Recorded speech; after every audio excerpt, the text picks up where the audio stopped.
From Mile High Stadium, it's the Seattle Seahawks versus the Denver Broncos. Brought to you by Budweiser. Beechwood aged for that clean, crisp taste. This Bud's for you. By IBM. And by Allstate.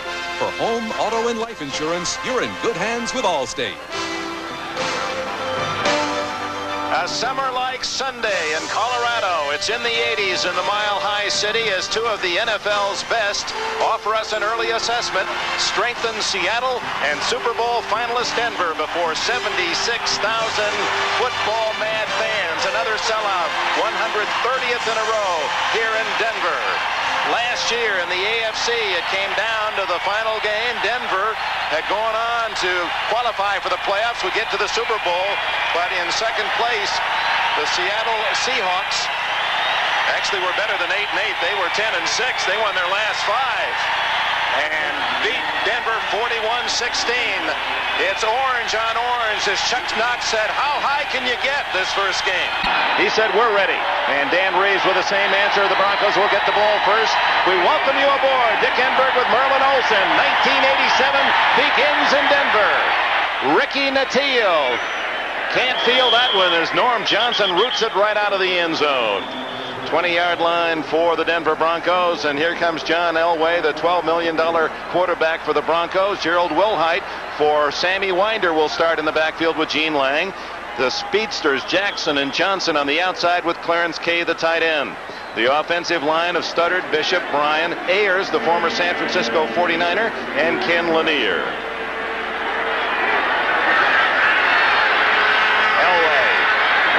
We saw him in the AFC Championship game on NBC. Completed the first in '98 to beat, ultimately, the Cleveland Browns in overtime. He comes out throwing. Flanker screen. Vance Johnson. And he's knocked out of bounds after a first down at the 33-yard line. Melvin Jenkins with a tackle. 13 yards on the play. The white-jerseyed Seahawks read this way defensively. Jacob Green, a Pro Bowler last year. Joe Nash on the nose and Jeff Bryant. The linebackers, Bruce Schultz, Fred Young, a legend in his own mind already, Brian Bosworth wearing number 55 and Greg Gaines 56. Terry Taylor, Melvin Jenkins for the injured Patrick Hunter. Easley is back, a great player, and Eugene Robinson at safety. First down at the 33. Off the baseball field, the Denver Zephyrs just completing their playoff action. Short yardage.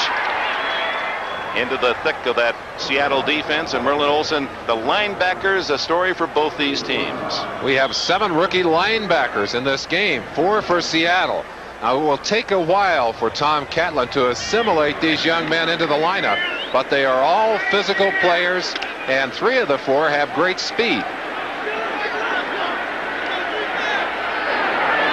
Elway looking right into the eyes of the Boz. Brian Bosworth inside. Playing right beyond the nose. 2nd and 8. Incomplete. Through the hands of Vance Johnson. And Bosworth coming back to help out. Trips and falls. That brings a cheer from these Denver fans. Bill Bryan and Jacob Green, a little conversation. Let's watch the Boz in action. It takes an unusual player to draw this amount of applause for falling on your back. We welcome you to Denver, Colorado. Those of you that saw the Patriots defeat the Dolphins 28-21. We're just underway. 1 minute gone. Broncos with the opening kickoff have 1 first down and are at 3rd and 8 as Elway calls timeout. So the wrong alignment, and he looks over at Orson Mobley, one of the tight ends. No score.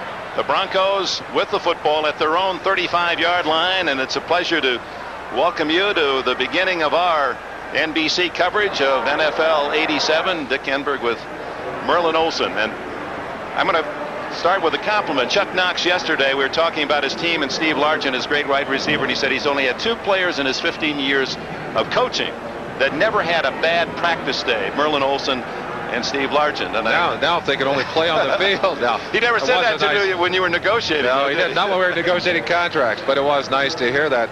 Dick, this is a special time of the year for us. We're kicking off a season, but One of the things that I remembered as I sat and talked to these players and coaches was what it felt like to start the season as a player. It's a special time. Everybody is thinking, we've got a shot at the playoffs, even the lowliest teams. That's right. But right now there's a sad cloud hanging over that season, the possibility of a strike. That's like waking up on a beautiful morning and seeing those black clouds rolling in over the horizon. They had the solidarity handshake, and the fans here in Denver, it was a solid boo that accompanied that move by the two teams. Well, I think none of us who are really fond of this game want to see a strike. We know what happened last time. These players here are not eager to see that.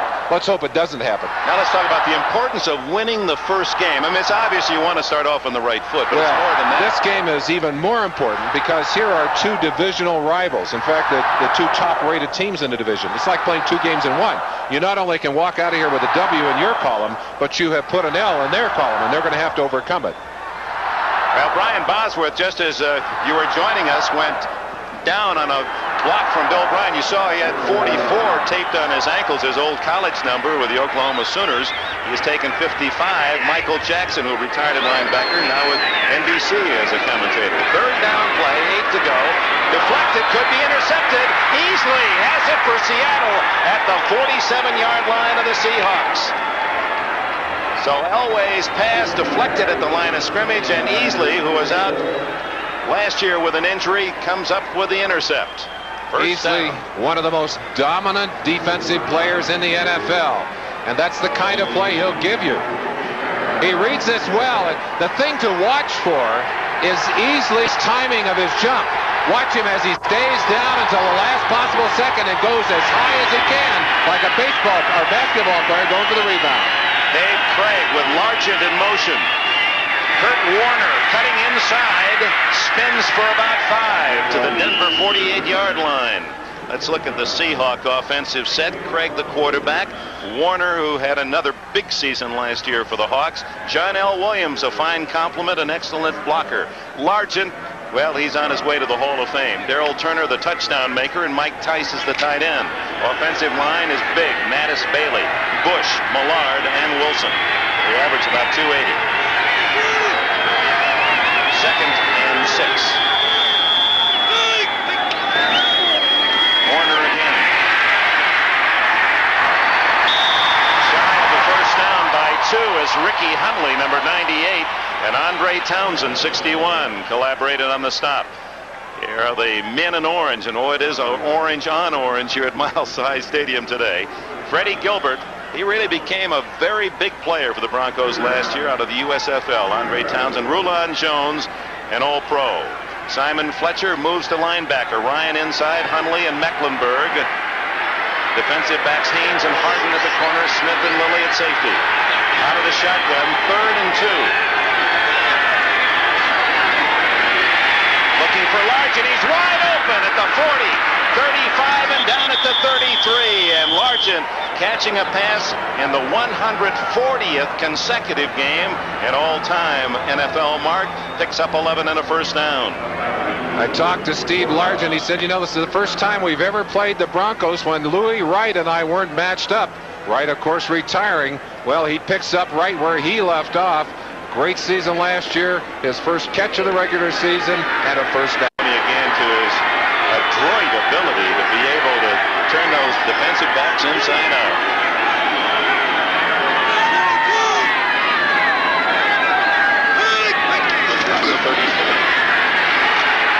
Going for it all to Turner. Just misses at the 2-yard line. Mark Haynes on the coverage. From Denver, no score early. Let's check on other results to NFL Live. Well, Dick, as the great veteran Steve Largent rolls along, Paul Palmer of the Chiefs, the rookie out of Temple, makes his NFL debut, and it's a day he'll never forget. He runs this fourth-quarter kickoff back 96 yards against the Chargers. Immediately after the Chargers had tied the game with a field goal, it's 2013 Chiefs with just over 2 minutes to play in the game at Arrowhead. Back to Dick and Merlin. Back at Mile High Stadium, 2nd and 10.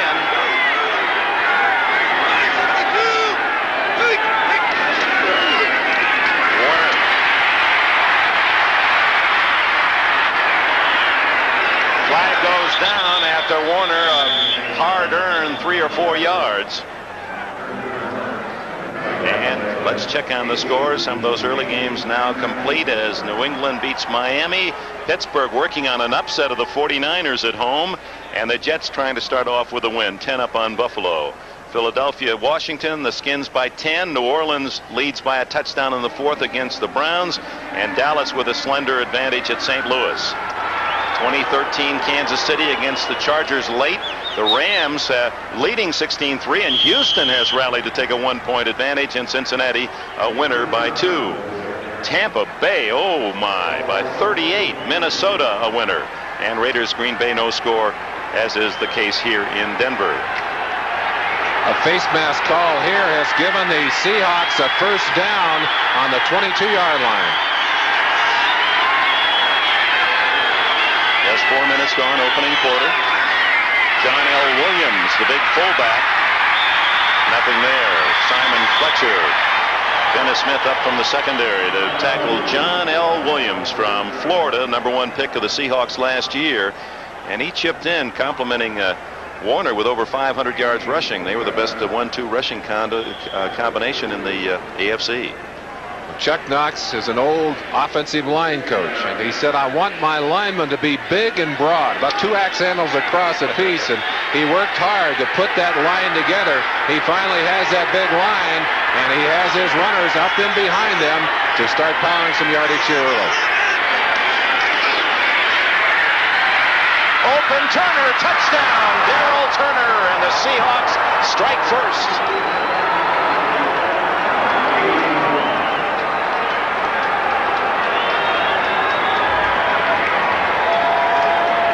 Perfect toss by Dave Craig to find Darrell Turner, who has such an incredible percentage of touchdown plays in his catches. He's caught 30 touchdowns his last 3 years, and he opens in the first quarter with 1 here in Denver. 20 yards on the play, the extra point try by Norm Johnson.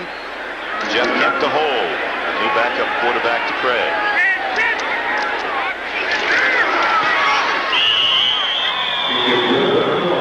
Timeout with 10 minutes and 24 seconds remaining in the opening quarter.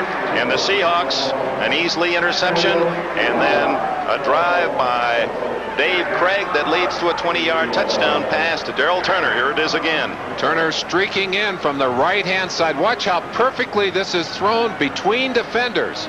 There's just a window there, and Craig lays that ball in gently. Mark Haynes beaten in his coverage. The safety simply couldn't get there to help, and Seattle is off to a 7-0 lead. Every 3 catches approximately in the last 3 years, Turner has come up with 6 points.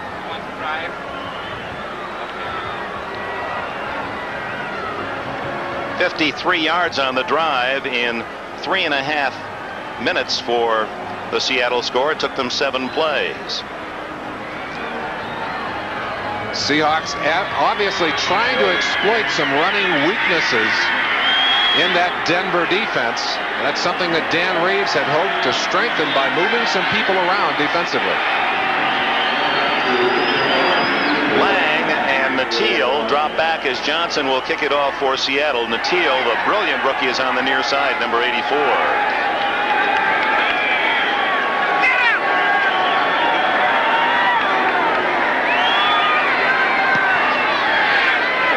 Natil won't get a chance again as That's Johnson, a field goal almost. kicked that one completely out of the end zone. We'd like to welcome those of you who have seen the Kansas City Chiefs start off with a win, 20-13, and the fans in Kansas City, of course, will be interested in this game because the Chiefs play in Seattle next Sunday. The Hawks have just scored on a 20-yard throw from Craig to Darrell Turner after a Kenny Easley interception of a deflected pass.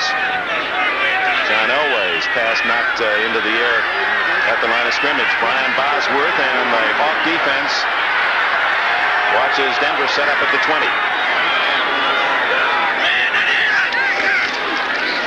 Play action to Lang. Plenty of time for Elway. Ooh, hard out of bounds by Bosworth. That's Bosworth and Elway. Boy, that's an expensive collision. That's a $20 million collision between Bosworth, $11 million, and Elworth, who just signed for $12.7 million. When Elway sprints to the outside, you've got to have someone with speed to track with him. Bosworth has that speed. He can run a 4.5. He gets there, and Elway thought he was going to make it out of bounds. Well, he did, but with a little help from the Boz. Well, he's already a full hero up in the Northwest. He's not a hero here, however. That was a solid tackle. Elway, a painful 3-yard gain on the play. Wilhite toppled by Terry Taylor at the 28. Bosworth, of course, #1 pick in the supplemental draft, 6'2" and 248 pounds. He got himself in some trouble, Dick, up here by quoting this in the papers. I won't pull off Elway even if it costs us 15 yards. And it's a little unfair to Boz. It was pulled out of a complete quote where he was saying, hey, it's my job to get to the quarterback, and I've got to do what I can to help my team win. That's the same thing that Elway would do. But they really rallied around that, and they burned him in effigy up here. They've done a lot of things. They're angry already at him. Well, Chuck Knox didn't like the comment either. He says that's not the way we play. Oh, a great fake, and Elway going downfield to Sewell. He's got it. Sewell will score a touchdown.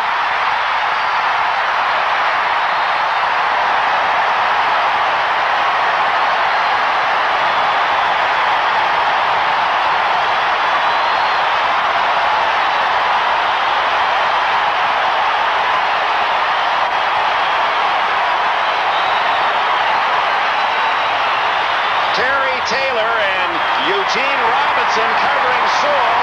He stole the ball away from the Seattle defense. A 72-yard Denver score. And they love it here in the Mile High City.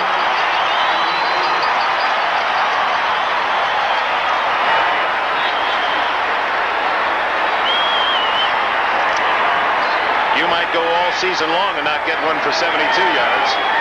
Carlos trying to tie it. Kubiak to hold. And we're even at 7-all.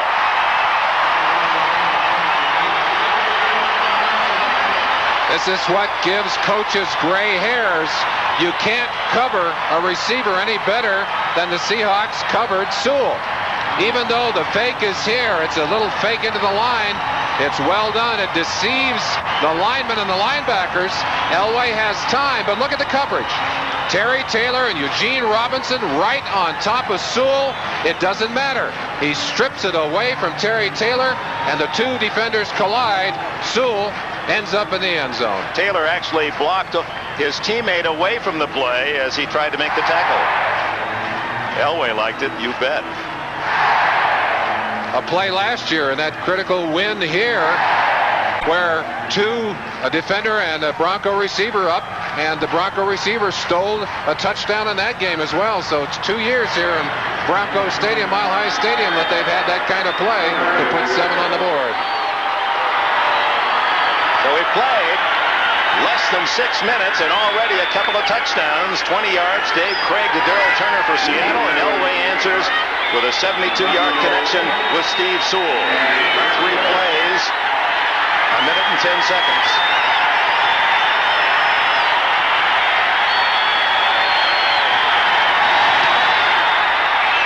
Bobby Joe Edmonds, number 30.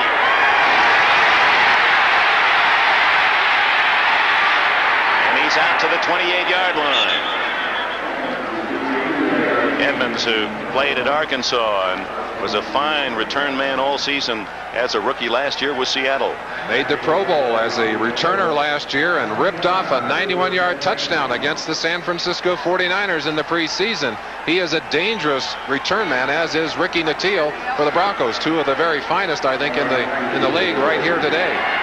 Carl Mecklenburg and the Denver defense watches Seattle start at the 29. Turner left, Largent right. Delay to Warner, plenty of running room, and Warner with a flag down is out to the 45-yard line. A gain of about 16, but it's going to be against Seattle.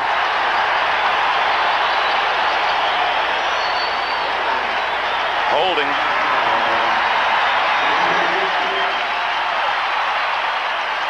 One of the things you want to do against a defense that responds quickly is give them some misdirection. Watch Warner start to his left and then come back to his right. A misdirection play aimed at getting the defense to respond to the left-hand side offensively and then cut back to the opposite direction. A good block here by the tackle, Mattis, to get him outside, and you can see the quickness of Kurt Warner. 65, Edwin Bailey, the left guard, had his hands wrapped up in an orange jersey. Cost Denver or Seattle the game and puts them back at the 19-yard line. Instead of a first down near midfield, it's first and 20 back at the 19.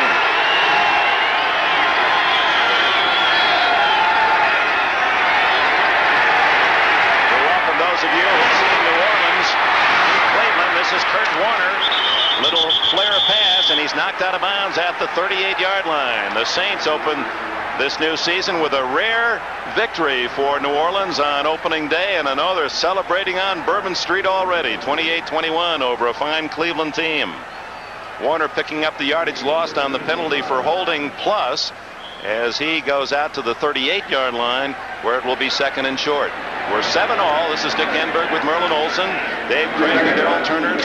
20 yards for a 7-0 lead for Seattle. Elway hit Steve Sewell, took the ball away from two Seattle defenders, and a 72-yard touchdown to tie it at 7-all. 8:26 left, first quarter. Has a first down to the 44-yard line.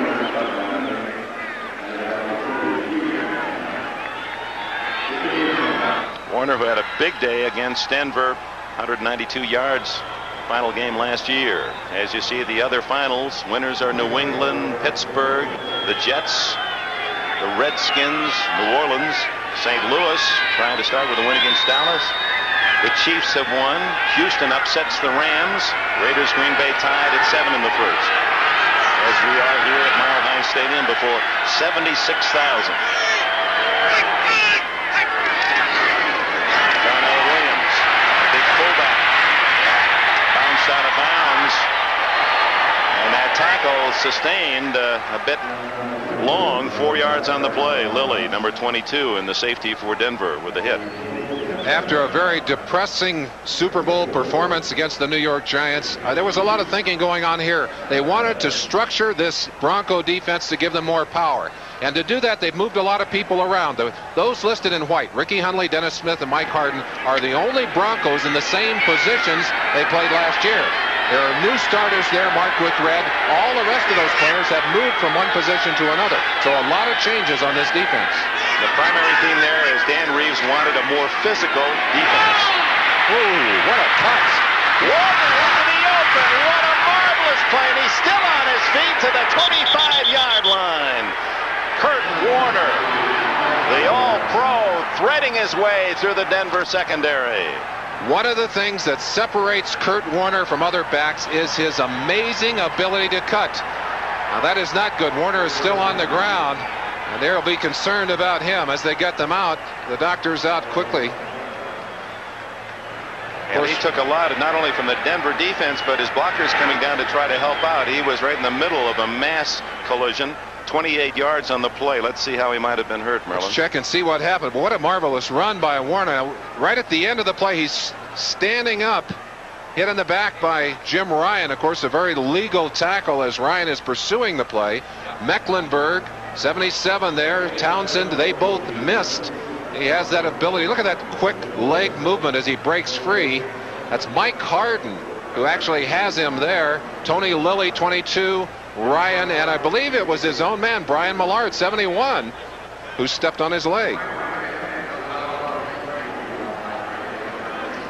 Welcome to Denver, those of you who have just seen the Jets and the Buffalo Bills, and the Jets prevailed 31-28. Here we're tied at 7-all, the Seahawks and the Broncos, and Seattle on a 28-yard run by Kurt Warner has moved to the Denver 26-yard line, but Warner was injured on the play, and so while they attend to the great running star of the Seahawks, we pause for this word. Hey, how you doing? Good. In fact, I feel like light. Hey. What the? Uh-oh. I am so no. Well, I meant Bud Light. If you want the less filling light beer with the first name and taste, ask for Bud Light, because everything else You all right? Sure, just a little lightheaded. is just a light. Say goodbye. We saw earlier, Warner and John L. Williams both start to the left and come back to the right. And let's turn them loose. Watch the cut that Kurt Warner will make to break back to his left. Right there. Just almost fell down. And then another quick cut there to break into the open. He has such great vision, Dick. A sense of feeling the opening and then being able to explode to it. Now that statistic is going to alarm Dan Reeves, the head coach of the Broncos. He said the number one feeling he had coming into this, he has to stop the Seattle running game. They have not. The Broncos have not here in the first quarter. Warner. Well, and they talked too at the end of last season about their priorities. Right at the top of that, strengthening run defense, strengthening their own running game. So a lot of what they wanted to do centered around the run, not only on defense but also on offense. 7-all the score. 7 minutes left, first quarter. First down, just outside the 25. Randall Morris, who was replaced. Oh, what a hit on Morris as he goes in for Warner, and Dennis Smith, number 49, rattles his cage. Oh, my. Coaches were concerned about Dennis Smith coming into this game. He has a cast on his left hand, broke the ring finger on his left hand, is playing with a cast on it. They said, it's not easy to come up and hit when you got a cast on that hand. Well, Dennis Smith hits with the shoulder and the helmet, not with the hand, but watch Randall Morris just be rejected. Randall calls himself Randall too hard to handle. Not on that play. He gained 4 hard yards, but held on to the football. Craig over the middle. That'll be a flag as Largent, the intended receiver, and Mike Harden was riding him down. Largent, by the way, for those of you who have joined us late and wondering whether his streak is alive, yes, he has caught a pass for 11 yards. It's now 140 straight games. No, they're calling it against Largent, apparently. I believe they're going to call it offensive interference, and I believe it will go against Largent. Little contact with Mike Harden as he headed downfield. Harden, who is the defensive captain, will also be able to decide whether he wants the penalty or not, and you better believe he'll take it.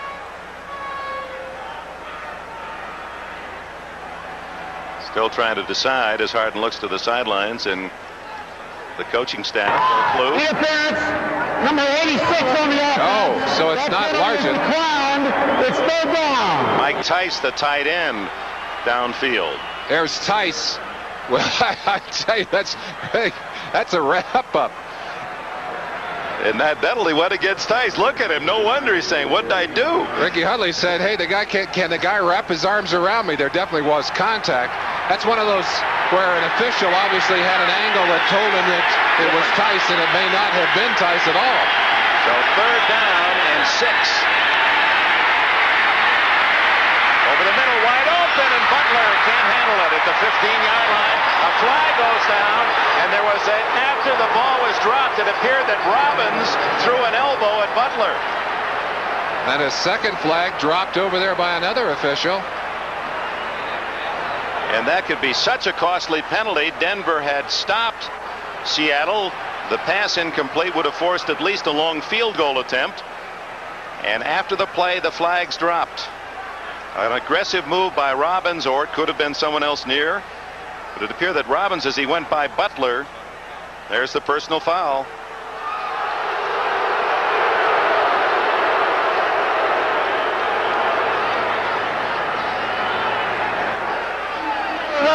After the ball hit the ground, number 48 of the defense.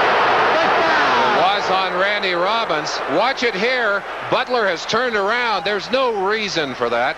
There's no reason for that. What a costly penalty. That allows Seattle to continue the drive. Penalty down to the 10-yard line.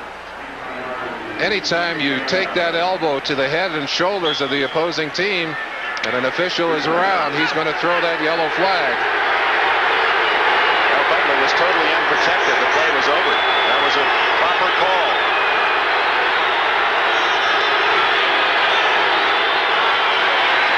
Flag down. Williams was in motion. Craig gets out of bounds downs at the 9-yard line. John L. Williams was running toward the line of scrimmage, and it could be all the noise down at that closed end of the stadium, and Williams didn't hear the count.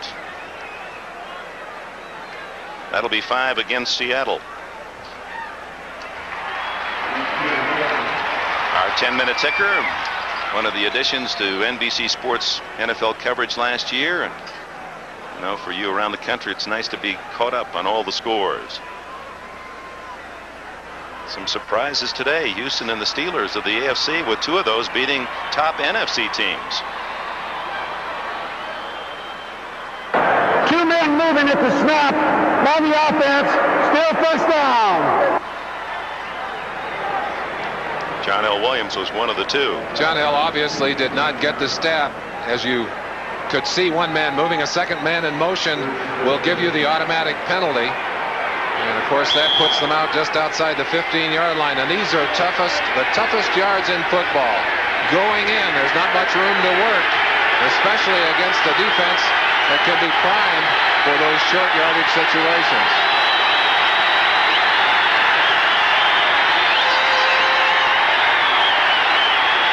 Warner back in there. Gains 3 or 4. Jim Ryan, number 50, one of the many Broncos that have changed the position from outside linebacker to inside, made the tackle. Mass substitution for Denver. In the middle of that huddle, at least in the middle of your screen, number 77, Carl Mecklenburg. And of course, last year we tracked him in as many as 7 positions up and down the line of scrimmage. He'll move around some today, but mostly he will play that weak outside linebacking position. 4 wide receivers for Seattle on second and long.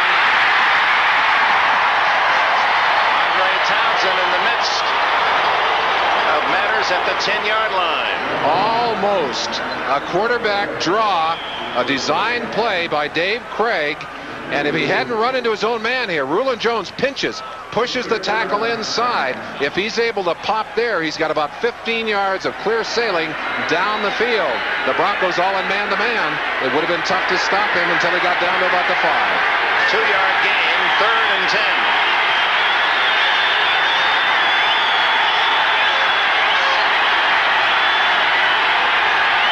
They like to go to Largent in this situation. It's Warner, wide open, touchdown. So Largent cleared out, and Warner slipping through the line. He had lined up with Craig in the backfield and wide open in the center of the end zone. It is very apparent that with all the changes in that Denver defense, things are not functioning smoothly. And Dave Craig and that Seattle offense taking quick advantage of it with 2 quick touchdown passes. And I'm sure they're thrilled on that sideline to see Dave Craig off to a good start. He's had 2 very bad games here the last 2 years in this stadium. And Warner, who set up that long drive with a brilliant 28-yard run, caps it with a 10-yard reception for the score. Johnson's try for point is there. And for these 2 teams, a high-scoring opening quarter. 4:35 remaining in the first period. Seattle 14, Denver 7. Johnson kicking toward Ricky Nattiel and Gene Lang. His previous 2 kickoffs have been out of the end zone.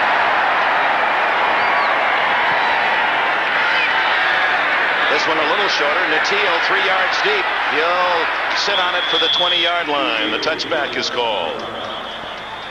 Let's go back to the touchdown as Warner had the field flooded with receivers. Here's Warner on the far side, number 28. He's just going to drift out into here and cut across. Well, let's turn it loose, and I'll stop it as you get a chance to watch what Dave Craig will do here. He's going to look the defender off and freeze him right here. Stop it right there. Here's the man that he wants to freeze, number 31, Mike Harden. He's looking into here. What he wants is the opening here. Now watch Kurt Warner come into that opening. Whoop. We'll have to come back and show it to you. Kay, the tight end in motion from the 20. Will Hite for 4. Let's go back to here it is. Watch now as Warner comes in behind Mike Harden, who's been immobilized right there. And there's the opening, right straight down the middle. All alone, nobody home. So looking off the defender there is a great lesson. Good job by the quarterback, who froze Mike Harden in the secondary and then took advantage of it with that good pass. Dave Craig at times maligned. He's very, very good at times, and when he's been down, he's been very low. Will Height has a first down up the middle to the 33-yard line. Young and Bryant make the tackle after a 9-yard gain. Dick, I talked about Dan Reeves wanting to improve the rushing performance of his offense. One of the ways he feels they have done that is to give them a better rushing package, which includes a lot of draw plays. They averaged about 8.5 yards per draw play in the preseason. So it's been a very productive play going in and certainly got them a first down there. Delay again, Will Height. Nothing there this time. Fred Young, 3 years, 3 Pro Bowls. Young makes the tackle. Terry Taylor there with an assist. Bruce Schultz in on the action. Young made the Pro Bowls, the first 2, as a special teamer, an all-time kamikaze. He's now a very productive linebacker in that defensive system for the Seahawks, and with the Boz in there, I think becomes even more effective because you can't concentrate on it. Well, Seattle comes in with 6 defensive backs, all the linebackers except Tony Woods, the #1 draft pick from Pittsburgh. He wears 57, is in there. Elway, a draw again to Will Height. Flag down, Will Height somersaults across the 40. Be close to a first down, but a flag thrown by the head linesman. Mike Shanahan, offensive coordinator for Dan Reeves, said one of the things we have to do is run on those 2nd and 3rd and long yardage situations. When the Seahawks bring in all those DBs, we've got to be able to run the ball effectively. Ken Easley, 45, will be the decision maker. Gerald Wilhite fairly banged up on the play. Illegal formation by the offense that did not have an eligible man on the end of the line. Offside, lined up in the neutral zone. Number 79 on the defense. Penalties offset. 2nd down. No play. Jacob Green lining up in the neutral zone. Illegal formation, Broncos. So the ball responded at the 34. 2nd down and 8. In comes Natil. Anxious to see him again. Recall his brilliance in London in the very first preseason game. And he was outstanding throughout the entire summer here in Denver. Natil is 84 from Florida. Again, Elway having trouble getting his receivers in the right spot, and the time is down to 10 seconds. Natil and Jackson to the left. Johnson now in motion, so that'll be a triple left. Natil right at the first down marker. It appears to be good enough at the 43. I'll tell you this, if I were a defensive back and I saw those 3 speedsters coming out to the same side, I'd say, oh no, I don't want any part of that. They can all burn you. And Natil came into this professional game with discipline, with a lot of the moves that it takes many receivers years to pick up. He had them in his very first game. Very, very impressive. Melvin Jackson, who played at Calgary in the Canadian Football League the last 3 years, makes the tackle. Oh, wow, what a hit by Fred Young on Sammy Winder.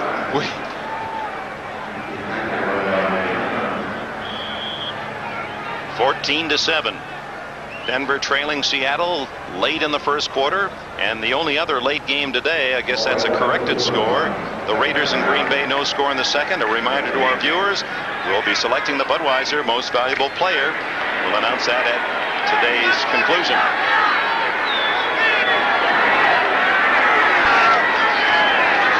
Elway, play action, has a man.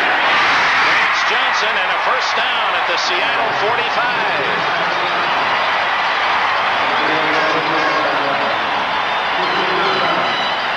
One of the ways that John Elway hurts you, aside from his scrambling, is the use of that powerful arm. That means that ball does not hang in the air a long time.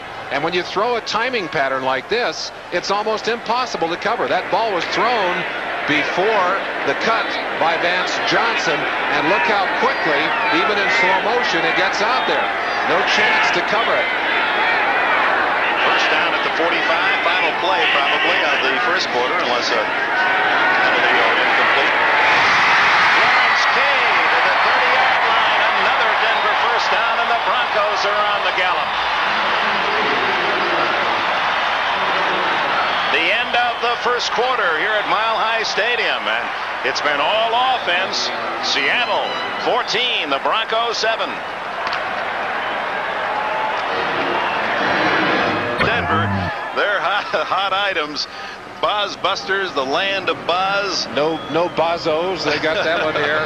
I'll tell you, it's interesting to me that a young rookie who is playing his first regular season game today can have that impact on the game and can come out with an $11 million contract. This young man must have learned something about PR in his time at Oklahoma. I think that he was a business major. You purposely wanted to go down into the locker room before the game, just as you said, to see him eyeball to eyeball, see what kind of face he had. What was your reaction? A lot of rumors, and I would tend to agree with what Ahmad said in our pregame show, where he talked about the fact that there are two Brian Bosworths. There's the Boz that does all these brash things and has the earring and the strange hair and says all these wild things. And then there's a very quiet side of that same individual, Brian Bosworth. And he impressed me as being exactly that in the locker room before the game. We open the second quarter. The Broncos with a first down at the Seattle 30, trailing by a touchdown. We haven't had a punt yet. Both teams moving the ball well. And another case in point as Sammy Winder picks up 8. And that was Boz's area. Well, one of the things that's going to happen is that Brian Bosworth is going to make some bad plays. He's not yet comfortable in there. Billy Bryant, number 64, the center. Good lockup by Billy to give some room to Winder. Winder into the game was the starter, the leading ground gainer for 5 years for these Broncos. Lost his starting assignment to Gerald Wilhite at the beginning here of the season. Only Winder behind Elway on second and short.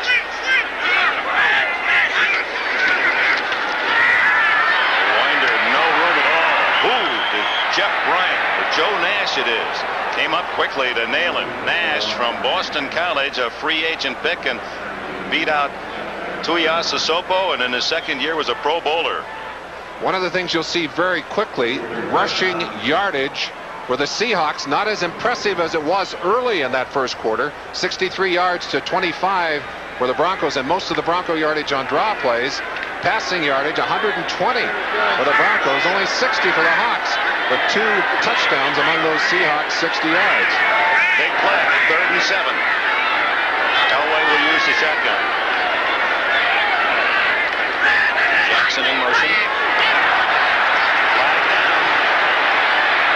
Elway complete, will be short of a first down to Natil. Jeff Bryant, number 77, anticipating the snap, jumps off sides, and Denver will have another shot at it. Bryant, 272 pounds of muscle and speed. At the bottom of your screen, number 77, and you see him moving. Very often when you see that, you see him pointing at the center. I'll bet that center flexed his hands. Billy Bryant has been around a long time. I'll bet he gave him a little flex on the wrist. It got him moving. Where they're like springs, those defensive ends, just looking for any clue to fire. Number 77 on the defense, still 3rd down. 3 of these Seahawks dinged for a good part of last year. Jeff Bryant, one of them, ankle problems for a good part of last season. Joe Nash inside had ankle problems a good part of the season. Kenny Easley, an ankle operation. Those are 3 very important cogs in that defense. Tom Catlin is really tickled to have them back. 3rd down and 2. And Elway will go up under center for this down. Wilhite and Lang behind him. Lang. First down and more.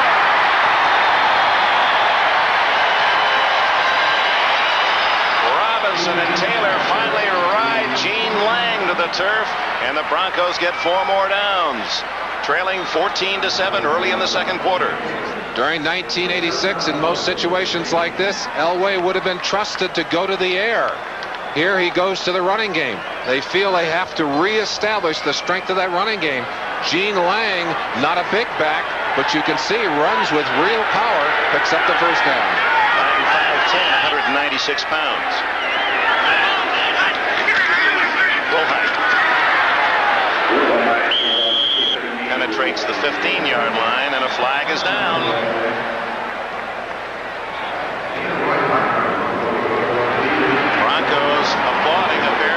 Yep, face mask against the Hawks.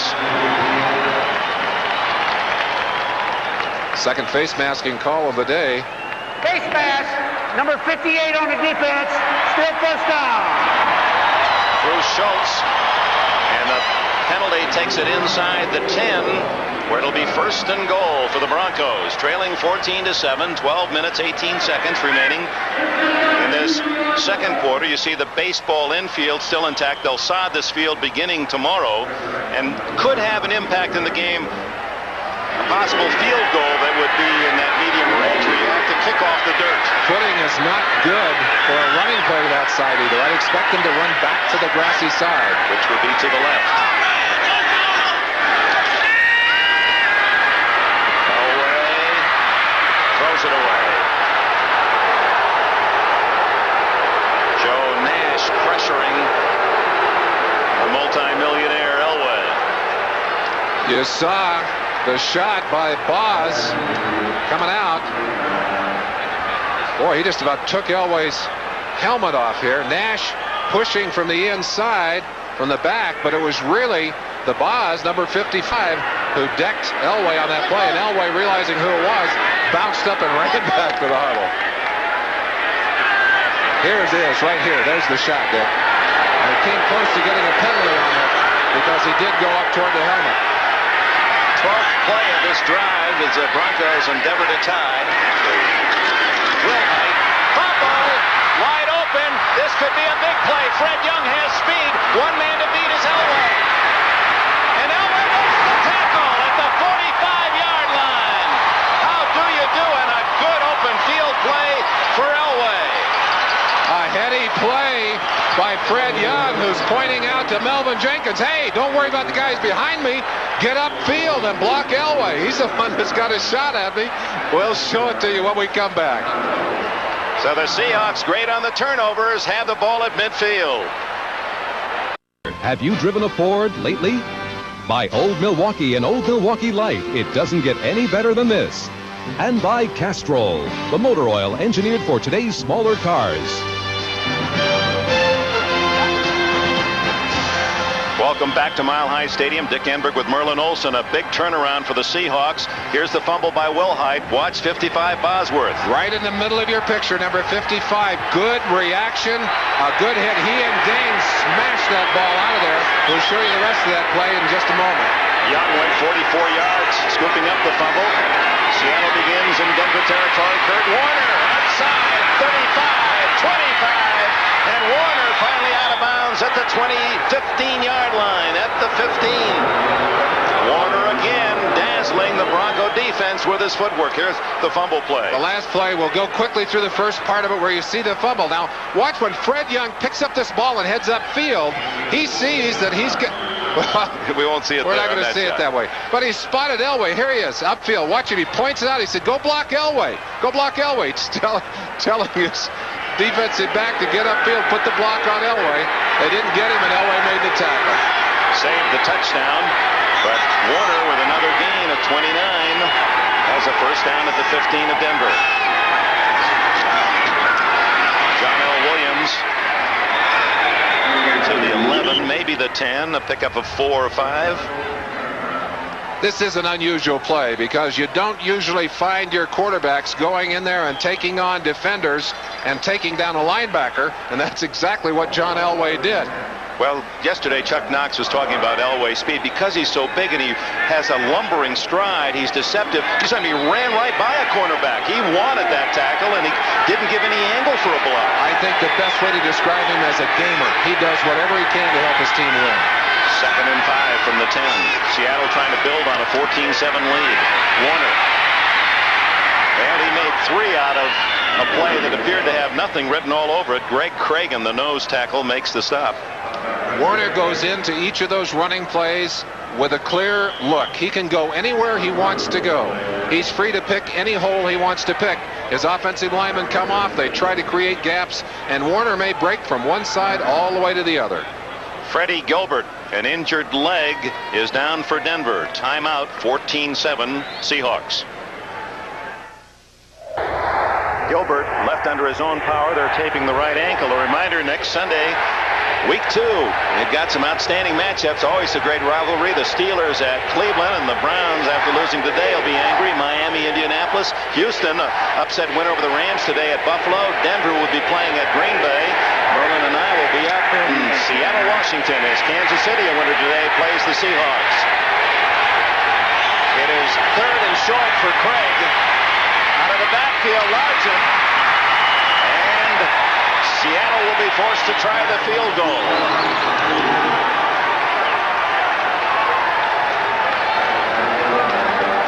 You're liable to find Largent anywhere. Here he lines up as a back. Extra receivers on the field. Quickly swings out. The Denver defense was not fooled. They were right there to unload on him. That pass thrown a little too hard for him to handle. Well, this is already a 4-point effort by Elway. The tackle's worth 4 points, and should Johnson miss the field goal, it's a 7-point tackle. Johnson, one of the best, especially at long range. This is relatively short, 25 yards.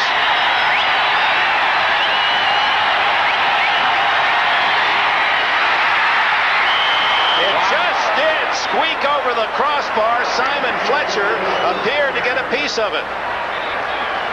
It's good. 10:18 left in the opening half. A 10-point lead. Norm Johnson barely making that field goal. Simon Fletcher able to get a hand up, and we'll show you just how close that came to being a no score for the Seahawks as Norm Johnson tees it up. Gene Lang and Ricky Nattiel. Nattiel, the rookie, on the far side for Denver. Johnson, who rooted them into the end zone, kicking in the other direction. Let's see how he does into a mild breeze.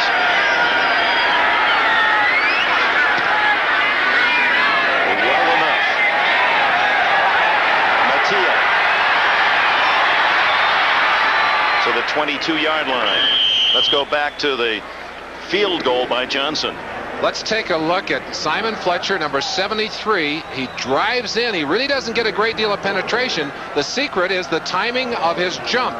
This ball is not kicked as high as it should be. Fletcher is up perfectly and gets a hand on the ball. Most times, that's enough to deflect it away or knock it down. The ball still continued on and through the goalpost. A big break for Seattle. Inside the 10 when Wilhite fumbled, and Young picked it up to set up the field goal. Elway saving 4 points with his tackle. Here comes Gene Lang. The 24-yard line, a gain of a couple. Greg Gaines spearheading the charge. Still no punts. These offenses cracking them. And still no score in Green Bay. The only other late game today. Fred Gilbert apparently still in some pain with that ankle. Being tended by Steve Antonopoulos, the Bronco trainer, on that sideline. Steve Watson, the veteran, to the top of your screen. Nattiel, the rookie, to the left. Elway going for Watson. He's got it. First down at the 42-yard line.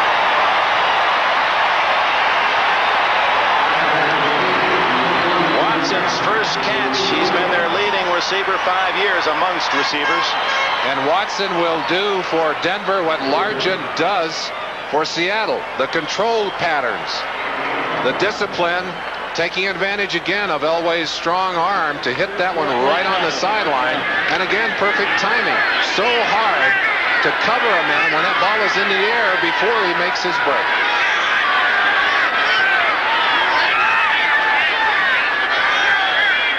Big Orson Mobley in motion. Elway's primary target covered, so he picks out Clarence Kay. And Kay is to the Seattle 44. Well, there's the great reactions of Elway. He told me yesterday he could not make that play in his first 3 years. The first receiver covered, he would have waited too long. This time, boom, he made a second choice, found Kay, and a good gain. Felt the pressure, thought for a second he might be in trouble. Watch him here. Feels the pressure, looked like he was going to run, but really all he wanted to do was find Clarence Kay. And Clarence Kay knew what to do with that ball when he got it. He's down to 233 from 242 last year. 9-pound slider and quicker. Showed you that quickness on that play. Kay, the tight end. Reverse. Jackson now to Elway. Elway has to dump it off incomplete to Jackson at the 50, and that was a good incomplete, and Bosworth and Elway meet once again. Chuck Knox described Bosworth as an impact player. That means someone who come in and do things for you right away. It also means somebody who's willing to contact the opponents. Well, Bosworth certainly did that, and he got there in time to force a quick pass. Elway didn't want to throw it that quickly. His hot button quicker, wherever that may be. Well, the hairdo apparently cost him about $50 to $70 a week. He goes in once a week, and it depends on how much coloring he puts in, whether it's 50 or 70. He could go every day with the contract he signed. 2nd and 10 up the middle. Winder. 30. And Robinson rides him down at the 25. Sammy Winder. He lost his starting job, and he is well motivated. Sometimes he needs a little bit of a spur. Did not have the great training camp that he's had in the past. But Reeves said very clearly, you're going to see a lot of running backs. We're going to keep our people in there and keep them fresh. Watch as Winder explodes up the middle. Gets out of the tackle right there by Tony Woods. Also a rookie linebacker, #1 pick. Turned him loose. He gets upfield, picks up the first down. Midpoint of the second quarter, 17-7, Seattle leads, and Denver on the drive again. Both teams moving the ball very effectively, and flags down as Elway. Look at this. Finally, Watson wide open. And Watson out of bounds inside the 15. And it'll be a matter of whether Kay was offside or Seattle was offside. Well, there's no question that Kay moved. I don't think the Seattle players touched anyone. They were definitely in the neutral zone. We'll let the officials sort that one out. Could be a double penalty and no play. We'll see. But always dangerous when there is an offsides, and you saw what happens. The timing is off, and occasionally a defense will stop. Wrong. You don't want to do that. If you're playing defense, you got to play it all the way out because you don't know what those officials are going to decide. Illegal procedure is the call against Denver. Dictating that Kay drew off the defenders with his movement. So the yellow flag count is dead even, 4 for 25 both sides. It's one area in which the Broncos had not done well in the preseason. Quite a few more penalties than their opponents. In fact, penalized 36 times as opposed to 23 for their opponents in the preseason. 2 men in motion at the snap by the offense. 5 yards, still first down. Well, Denver the last time deep in Seattle territory inside the 10. In fact, the line of scrimmage, the 8-yard line. Woolheit fumbling. Long return by Fred Young that led to the field goal. 25 yards that just barely got through. Simon Fletcher deflecting. Now Denver marching downfield again. Denied 5 less with that penalty. So it's 1st and 15. Ball just inside the 30. Watson left. Natil right. Woolheit and Lang now the running backs.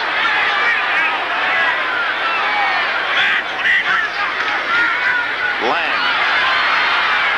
Well done by Joe Nash. Nash stacked up the play, and then Schultz and Young and Robinson finished him off. Nash showing some of that form that got him into the Pro Bowl in his first full year of play. Very quick reaction to the outside. Spun away and was squared up to the line, waiting for Gene Lang to make his cut. Seattle with 100 yards rushing, most of those from Kurt Warner, who's had another brilliant day, averaging 10 yards a carry in this first half. 8 carries, 83 yards. 2nd and 15. Little shovel pass to Woolheit, not fooling Bryant a bit. Fumble. Seahawks have it again, unless the whistle had blown it dead. Eugene Robinson, 41, coming up with a pumpkin. I believe they're going to call it a fumble, Dick. Yes, sir. Seattle has it. Fewest fumbles last year, Denver. Best in the NFL, but they've had 2 enormously crucial giveaways here in the first half.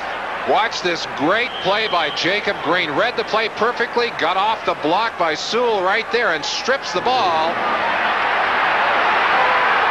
It's Eugene Robinson to pick it up. We may see that one reviewed from upstairs, though.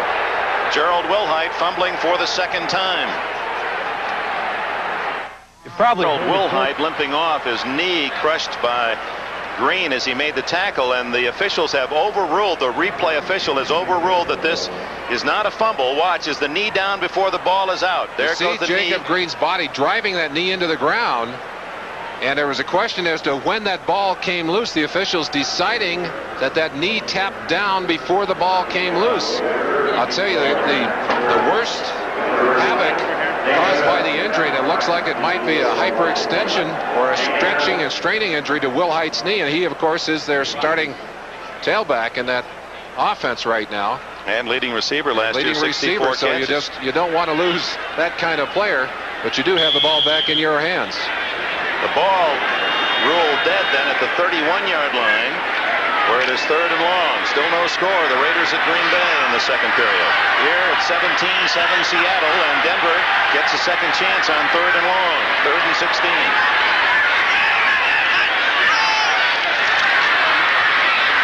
Elway screens at the line.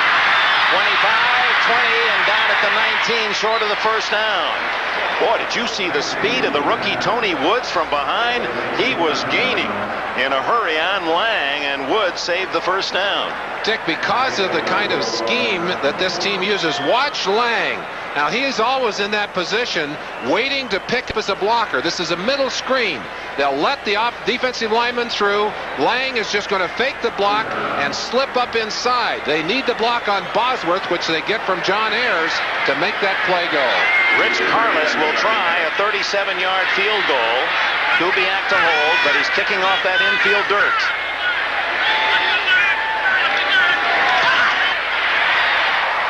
No, yes, it is good. Hooking it inside the left upright. So the Broncos back within 7. It is the Hawks leading 17-10. Timeout. Try to watch where the ball pops out and the knee at the same time. He's not down yet. Not down yet. Is the ball out? Well, boy, that's close. I couldn't have called that inconclusive. You're not supposed to reverse them unless they feel there is absolute and conclusive evidence that they can see that, yes, that is a wrong call. We're going to turn it around. And that's the only angle that they have, because that's the only replays we have. So a 4-point tackle by Elway saving Denver, and now a reversal of the fumble gets Denver 3 more. So that's 7 big points, and Carlos will hit this one where no one will run.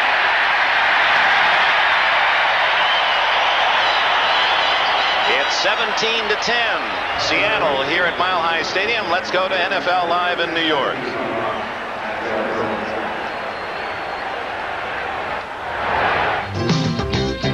Dick, in the first quarter at RFK, Jay Schrader injured his shoulder.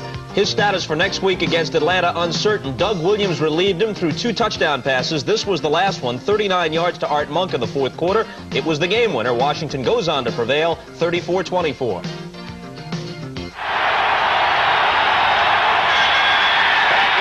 Of Denver as Dave Craig play action on first down. As a man open, it's Largent, and a first down at the 38-yard line. Steve Largent, there's a good chance to talk about what an incredibly great player this 32-year-old veteran out of Tulsa is. He starts with 694 career catches. And this year, with a normal 70-catch season, Largent will become #1 and pass Charlie Joyner, who retired from the Chargers this off-year. He's got 2 today. He just continues to amaze his great talent and maybe the hardest worker in the entire Seattle team. First down, 37. Gives Craig some room to operate. Little misdirection, John L. Williams across the 40. Mark Haynes at the corner makes the tackle after a couple of yard gain. The blocker on that play, by the way, trying to spring him, Steve Largent. Blocking on the safety, trying to bump him out of there. You know what makes Largent so valuable in a sense, too, is that he is so bright in approaching these defensive backs. The better the defensive back, it almost improves his performance because he forces them to make bad decisions. He gives them false reads.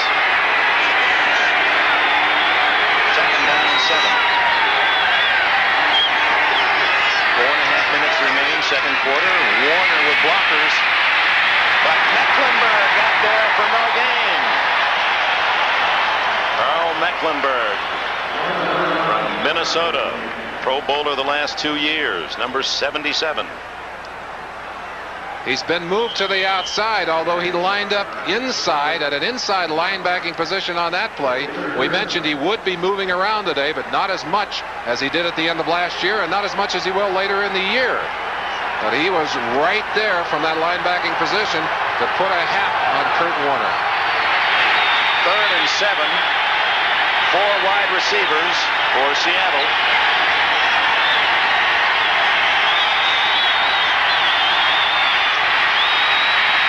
Oops, Butler falls, and it was incidental contact, no penalty. Butler and Mark Haynes became engaged, and Butler, just as he was sprinting into the clear, trips up. So for the first time in the game, we see a punter on the field, and it's rookie Ruben Rodriguez from the University of Arizona for Seattle. Natil, who is an exciting return man, is a solo back inside the 20. 10 men on the line of scrimmage for Denver. Very high. Natil, no fair catch. Wolf down at the 22-yard line. Seahawks flying in on that coverage downfield. Rusty Tillman's troops again doing a good job in coverage. When you see the kind of contact as we saw in that last play, and you've got a 14-year-old son who's starting high school playing football, did he ask you whether or not you wanted him to play? Well, he asked early about playing when he was younger, and I said no. I said, I don't think you're ready. And I asked him if he would hold off until he got to high school. But I think he's ready now, Dick, and he is playing, and with my permission, and of course I worry. Gene Lang out to the 27-yard line, and your wife Susie, who is a tremendous football fan, I think she loves the game more when other kids are playing it. Well, I can remember vividly my mother telling me when I was a sophomore in high school and wanted to play football for the first time, no, you can't do that. You're going to get hurt. I said, Mom, I said, there are a lot of things we can talk about. This is not one of them. And she wisely retreated and said, okay, go ahead. 2nd down and 5. Denver with a chance on a long drive to tie. Elway to the outside to Watson. And a good tackle, Terry Taylor at the 34-yard line. 7 yards on the play.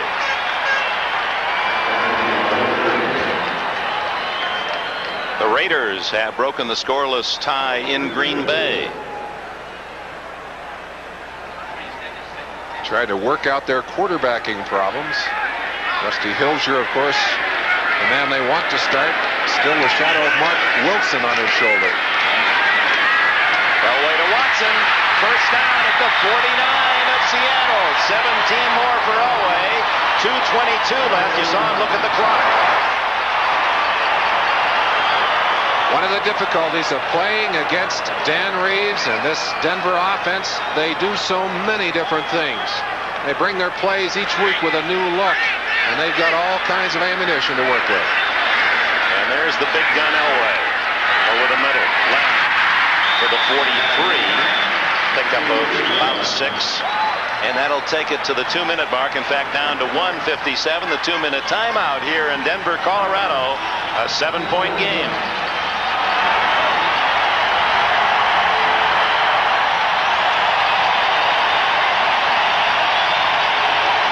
Half has missed on only 4 pass attempts, and the 1 interception was because of a deflection at the line of scrimmage that bounded high in the air and was a free ball that Kenny easily picked off for Seattle. The ball is inside the 43 of the Hawks.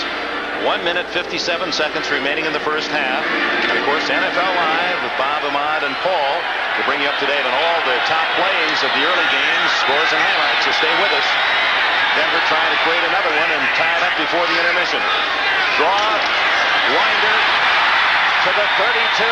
First down. Denver has 2 timeouts left.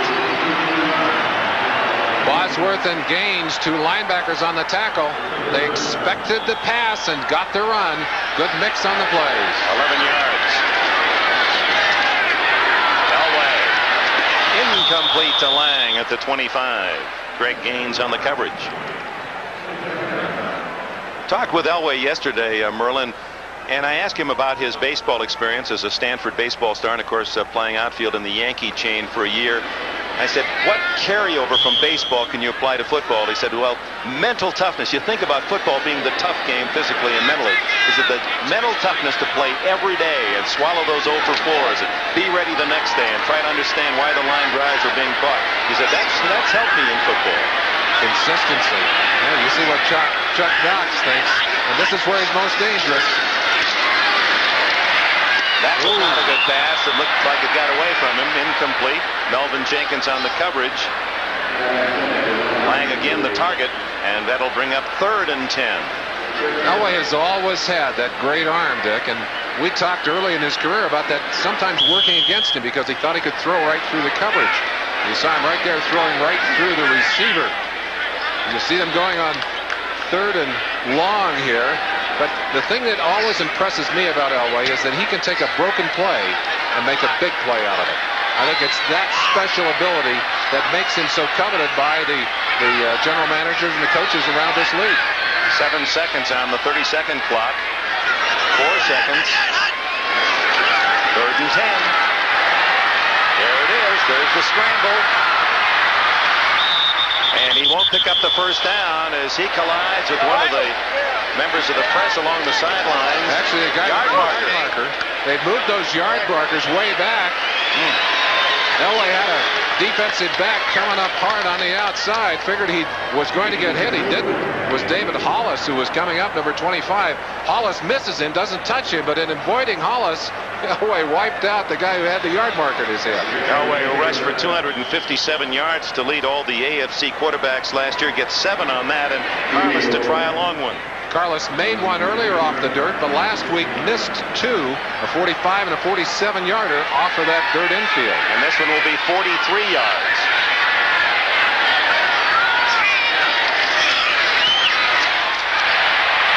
Right down Broadway.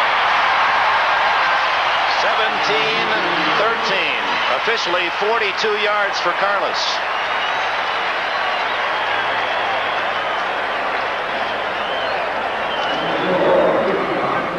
Carlos talked to me about studying Taekwondo, the martial arts, during this off-season to improve his concentration. Also doing a lot of cycling to strengthen his leg.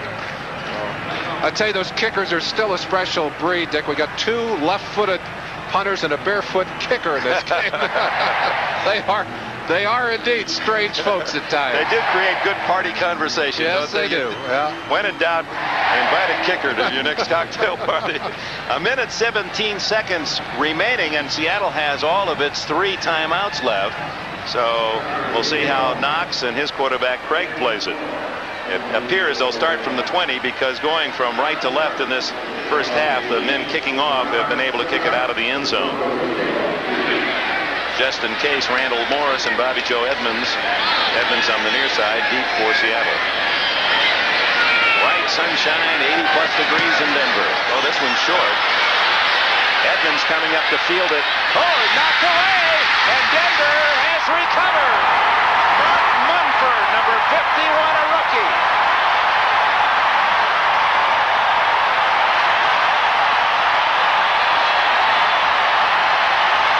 Munford, a number 4 pick out of Nebraska, celebrates, and the Broncos with a big break as Edmonds was run into by his own teammate. It looked like Randall Morris, it's Burst, Tony Burst, 34, the rookie, and it's a miscommunication. I'm sure that Edmonds is saying, I've got it, I've got it, I've got it, but amidst the noise, the rookie didn't hear what was happening there, and it's a costly turnover.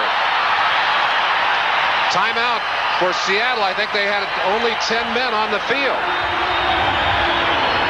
So a huge break for the Denver Broncos, trailing 17-13. Tony Woods, rookie number 1 linebacker, The last one coming off, and I think it's Rusty Tillman, the most honored special teams coach in the NFL. And you feel the shaking of that camera. That's the crowd here. Boy, they're almost shaking that field there. Rusty's shaking a little bit too as he talks to his troops. Well, what a thrill for, on the other sidelines, young Munford, who is a Denver native product, playing in his first official National Football League game, to come up with that recovery. Most coaches in the NFL talk about the danger of playing rookies. They'll make big plays for you. They'll also make big mistakes for you. I saw both of those on that same play. Good point, Merlin. The ball at the 21-yard line as Seattle setting itself defensively, and in a way a good timeout to try to regain some of the emotion of the moment. If Denver had gone right on the field with this crowd going crazy after the turnover, that might have been an added plus for the men in orange. Well, Elway with a chance to give his team the lead, and as you saw, they were perfect 8-0 when they led at the half last year. 7 defensive backs for Seattle. Elway, 1:15 left, 2 timeouts remaining. Underneath to the 16 to Natil. Clock running. David Hollis, a rookie from UNLV, made the stop. An injury to Patrick Hunter, who is scheduled to start at cornerback, has caused some scrambling in the Seattle defense. 2nd and 4. And Elway, you saw, just threw the ball to the ground. Now that's different from years past where you could throw the ball to the sidelines out of bounds, but if you threw the ball forward, they might call grounding. They've just changed the rule to say if you want to stop the clock, if you want to just throw at your feet, that's okay. Of course, Elway preserving a timeout here by killing the clock, getting time to pull a new play in there. Didn't like what he saw, obviously. The Seattle defense on the running downs, the choice downs, is very simple. But on this long yardage package, one of the most complex in football. 3rd and 4 at the 15. Sewell down at the 4-yard line. 1st and goal, Broncos. Timeout. 42 seconds remaining in the half.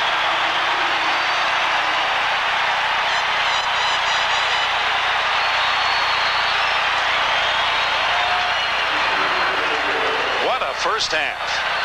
We've had almost every kind of action possible. Look, to me, there was some confusion on the part of the defense for Seattle. 2 men following a man in motion, and Sewell coming all the way from the far side, able to pull that ball in. An opening, and of course, a very accurate pass from Elway. Tom Catlin, former Oklahoma All-American, the defensive wizard of the Seahawks with his coaching crew. Both defensive coordinators have talked about simplifying their plan for this game because of the new players on the field. And I think that, of course, has passed some of the advantage over to the offense. We've seen a lot of offense here in this first half. Now, this is an interesting call for Denver. 1st and goal at the 4. 42 seconds left. Seattle, with 4 yards out, are going to look for the pass because of the timeout situation. Might be a time to cross them up. I wonder if Reeves would try one quick run, knowing that you got to call a quick second play in the huddle. Wouldn't surprise me. Shanahan and Reeves both feel that they can catch Seattle overplaying the passing game. And of course, that's Elway's strength. You've got to play to it. But they're going out of the shotgun. That lessens the opportunity for a run. That's right. Big Orson Mobley in motion. Incomplete to Lang. Well covered. Terry Taylor on that left corner. Eugene Robinson there as well. Gene Lang turned upfield before he caught the football. I think just so excited to see that ball coming. Made the classic error. Took his eye off of it. Turned upfield. You know, it's been interesting here, Merlin Olsen. Suddenly it dawns on me we played a half. And other than the interception on the deflection, Kenny Easley's name has not been called very often.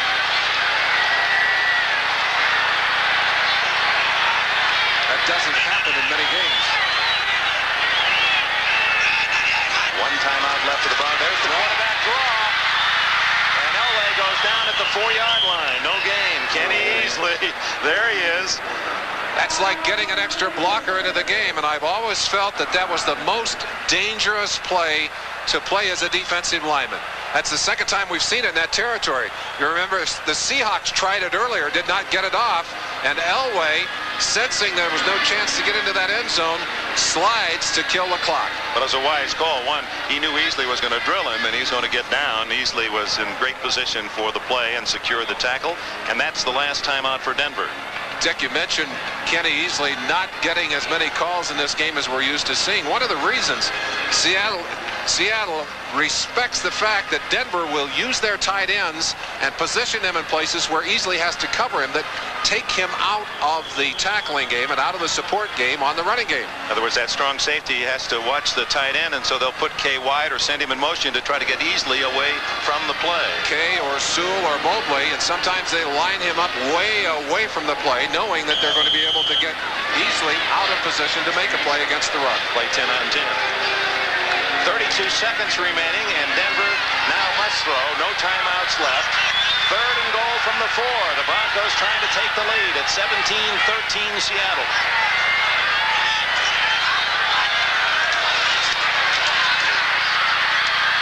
All the time in the world. Touchdown, Steve Watson.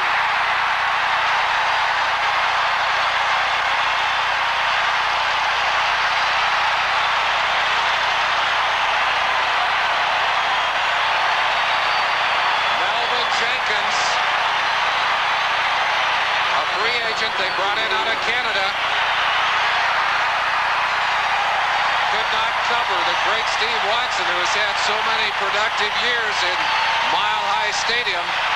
There's celebrating going on the Broncos sideline, and obvious pain for Seattle. They thought they might be able to deny the Broncos points in that critical situation. Rich Carlos to try the point after.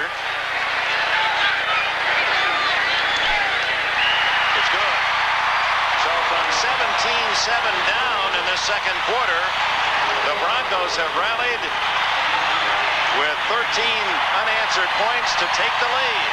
And watch how long John Elway stayed in that pocket and waited in that pocket before he finally threw that football.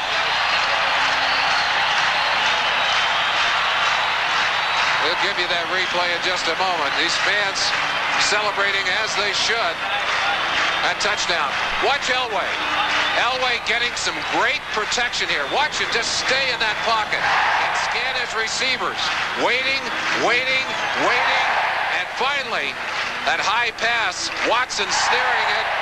Boy, that's a toe dance on the sideline. Well, you talked about a possession receiver, a move receiver, and it slips out here and hides in the corner, and that takes a perfect throw, and the touch of the toes of Watson for 6. So the two quarterbacks with a pair of touchdown passes here in the opening half, and the fumble recovery on the misplayed kickoff by Seattle cost them 7 and the lead. 25 seconds remaining. And the difference in the score, whether who's leading or not, is John Elway's tackle that was worth 4 points, because Fred Young had a short touchdown, open field, except that Elway on that fumble recovery run by Young was able to fight through 2 blockers, make the stop, and eventually Seattle got only 3. Coaches around the league that tell you that Elway can hurt you in a lot of ways. I don't think they included on that list as a defensive back. Oh my. Now you can bet Seattle will play this one carefully after what happened on the last kickoff. See if Carlos hits that high mortar shot or drives it deep. Skids it. Ooh, that's a wicked bounce. Edmonds on the goal line. Bobby Joe Edmonds. Down at the 15-yard line. Ken Bell, 35, with the tackle. Well, this is not the place to gamble when you're that deep in your own end. And Chuck Knox, although he has loosened the grip on conservatism as he has mellowed in this league, has never been regarded as a wide-open coach. Now Denver, when they get 20, and they have 20 and a half, unbeatable last year. But they lead by only 3. And Craig just sits on it. This first half technically over, although 14 seconds showing on the clock. Listen to the cheer for the Broncos, who rallied from 17-7 down.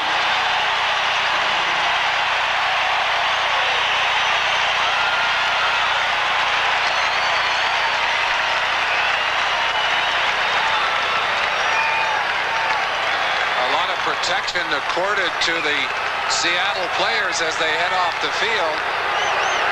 Let's pause for this word from the NFL. Pittsburgh beat San Francisco today and upset at Three Rivers 30-17. The troubles for the 49ers began early. In the first quarter, Joe Montana hands the ball to Roger Craig. He's hit by Mike Merriweather, and Delton Hall starting at right cornerback, at least partly because #1 pick Rod Woodson is unsigned, picks it up, makes the most of the opportunity, takes it in for the touchdown. The Steelers go on to win 30-17. Buffalo, playing at home, lost to the Jets 31-28. Jim Kelly threw for 3 touchdowns. Ken O'Brien got 2 of them for the Jets, and they prevail 31-28. New York has beaten Buffalo 7 straight times, but the last 3 meetings have all been very close. The Redskins beat Philadelphia today 34-24. Jay Schrader injured his throwing shoulder in the first half. We don't know yet whether he'll be available against Atlanta next week. Doug Williams replaced him through 2 touchdown passes to Art Monk. The last one snapped a 24-24 tie late in the fourth quarter, a 39-yarder that proved to be the difference. Reuben Mays picked right up where he left off last year for the Saints. He ran for 147 yards today as they won at home against the Browns 28-21. Cleveland has dropped 5 consecutive season openers. The Cardinals had 3 points at home against the Cowboys with 2 minutes left. They then proceeded to score 3 touchdowns in the last 2 minutes. The first 2 on passes from Neil Lomax to Roy Green, and this one was the game winner. The Cardinals trailed 13-10, less than a minute remaining. And Roy Jetstream Green, who's back healthy now, makes the tumbling catch to give them the lead. Subsequently, Danny White, in desperation, trying to pass with time running out, was sacked and fumbled. The Cardinals got the ball and scored another touchdown to win it 24-13. The Chiefs got a 95-yard kickoff return for the winning touchdown from their #1 draft choice, the rookie running back from Temple, Paul Palmer. That's the difference. They win at home against San Diego 20-13, 2 interceptions for Duron Cherry. Houston scores 17 points in the fourth quarter. The winning touchdown, a 59-yard pass from Warren Moon to Ernest Givens. They come back and beat the Rams 20-16. The game is played before a sparse crowd at the Astrodome as the rumors continue to fly that Bud Adams will make this the last year for the Oilers in Houston and move his club to Jacksonville for 1988. The Bengals held on against Indianapolis, intercepting Jack Trudeau in the final 2 minutes to halt a Colt drive, and the Bengals win 23-21. Tampa Bay gets 5 touchdown passes, not from Vinny Testaverde, but from Steve DeBerg, and they win at home against Atlanta. A happy beginning for Ray Perkins in his tenure with the Bucs. 48-10 is the score there. The Vikings get 3 touchdown passes from Wade Wilson, a scoring run and a scoring reception from the rookie from Penn State, DJ Dozier, and they win easily over the Lions at the Metrodome 34-19. Quickly in baseball, after a very long rain delay, the Cardinals and Mets at Shea Stadium are scoreless in the 3rd inning. Montreal at Chicago, Rick Sutcliffe was the winner as the Cubs won that game 5-2. So at this moment, the Cardinals lead both the Mets and the Expos by 3.5. San Francisco beat Cincinnati today 6-1. San Francisco's lead in the West is 6 games. Houston is rapidly falling out of it. They are trailing at San Diego in the 6th by a score of 8-2. Over in the American League, Detroit won 5-1 at Milwaukee. The Yankees, meanwhile, beat Toronto 8-5, and so Detroit moves back into a first-place tie in the East with the Blue Jays. Meanwhile, Minnesota is a winner at Cleveland 7-3. Kansas City and Oakland. Kansas City is winning that game right now in the 5th inning 5-3. Minnesota is 4 up on Oakland, 5 on Kansas City, pending the outcome of the game between the Royals and the A's. So that catches you up to date on both football and baseball, and we'll continue after these messages from your local stations. Denver leading 2017. There is no one word alarm in football that creates more anxiety and activity than fumble. And Gerald Wilhite, 2 plays today, created some unusual occurrences. Certainly did. On the second one, fumble, it was called a fumble and then reversed to a non-fumble. The question of whether Wilhite's knee was on the ground before the ball came loose, and a real question in our minds whether that could be overruled from that vantage point, that view of that particular play. And that was a 3-point play because that's a 3-point play, definitely. Denver got 3 out of that. Here's another that was a 4-point play, and the quarterback Elway was the man who took 4 away from Seattle. Some big plays in every game, many of those turnovers. Fred Young picks up a fumble caused by Brian Bosworth. Watch him here as he signals, block Elway, block Elway. Elway won't be blocked on this particular play, fights his way through the block and makes the tackle, turns defensive back to save the touchdown. They did get 3 points, but again, a 4-point difference on that tackle by Elway. There was no other orange shirt within 30 yards of Young at the time. It was Elway or no one. And then there was a big play for Denver that involved Sewell just outgunning 2 Seattle Seahawks who had him covered well. Well, you sometimes get a chance to steal a football. Steve Sewell goes up. He's perfectly covered. He takes the football away from Terry Taylor, and that's the kind of play that can happen. Alert play by Sewell, but a bad break for Seattle, who was in position defensively to absolutely shut that one off. Well, the Broncos coming out on the long end of it, but look at the stats. First quarter stats would have shown you, and did show you, the Seahawks leading in most departments. Denver, of course, really coming on strong in that second quarter. Total yardage in their favor. Time of possession was a big key you saw in favor of Denver. This kickoff is sponsored by Budweiser, the king of beers, as we open the second half. Rich Karlis kicking to the Seahawks. Morris on the near side, Bobby Joe Edmonds on the far side. The Seahawks moved the ball very effectively in the first half. They just didn't have it in their possession as much. Edmonds won't return this one. In the second period, Denver had the ball 28 plays. Seattle had the ball 8 plays. Even though Craig had a good first half, 2 touchdown passes, 5 for 9, and Warner in 9 carries rushed for 84 yards. Great production there. It was Denver that owned the football, and thus they rallied from 17-7 down. The 2 offensive teams really controlled the first half of this game. And I believe, Dick, that we may see one of these defensive teams begin to assert themselves in the second half. If they can do that, they can take control of this football game. Dave Craig, John L. Williams at fullback, and Kurt Warner the tailback. It's Warner outside. And a flag down as Warner out of bounds at the 24. In the area we would expect a holding call. Of course, that's going to put Seattle's backs to the wall here. It is holding against the Hawks. That'll take it back to the 10-yard line. That's not where you want to start the second half. We understand that Gerald Wilhite, you saw the second. Holding, number 32 on the offense, still first down. The play in which he fumbled, then ruled no fumble on that play, injured a knee. He will not return to today's game, but Fred Gilbert, the starting left end who injured an ankle, is playing. In there now, in fact.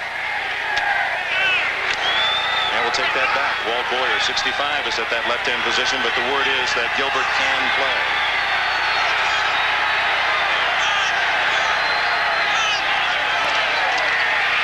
From his own goal line.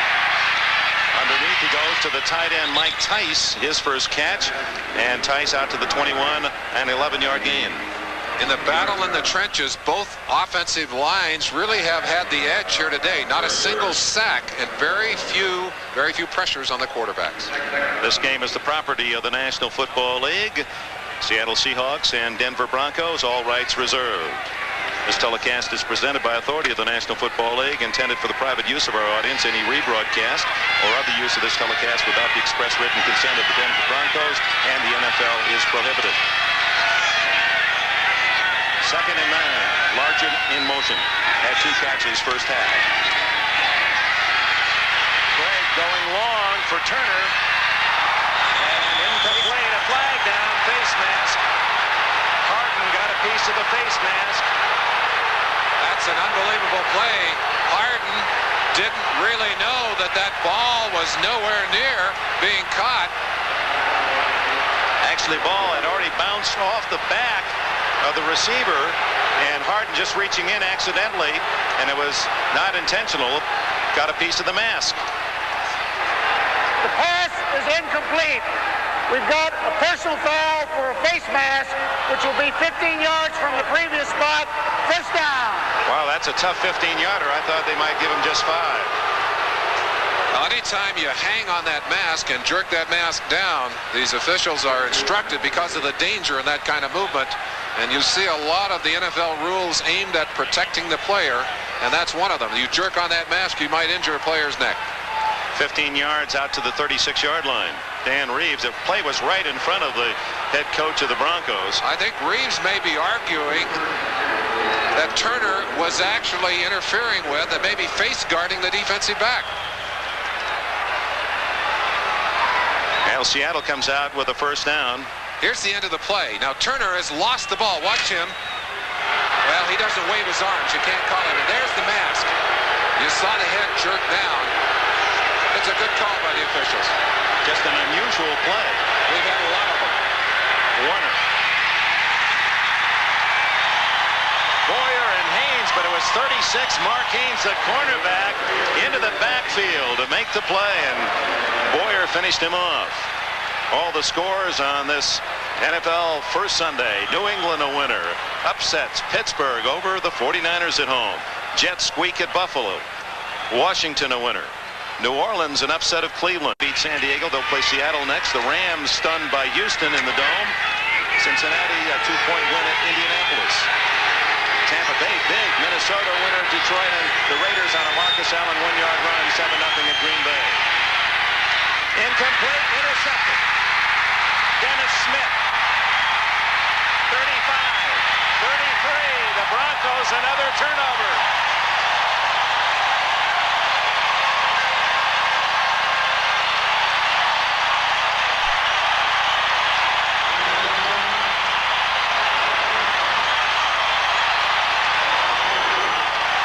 Second interception of the day that has bounced.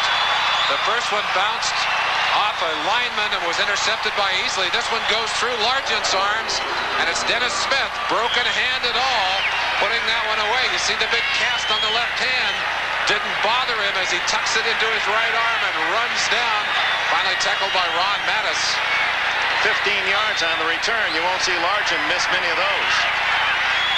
That one will be an interception logged against Craig, but actually Largent normally would catch that ball. From the 33. Elway's first throw. The second half to Vance Johnson to the 20. Fred Young with a tackle. 13 more yards for the Broncos. Young with 5 tackles and 2 assists in the first half. The leading tackler in this game.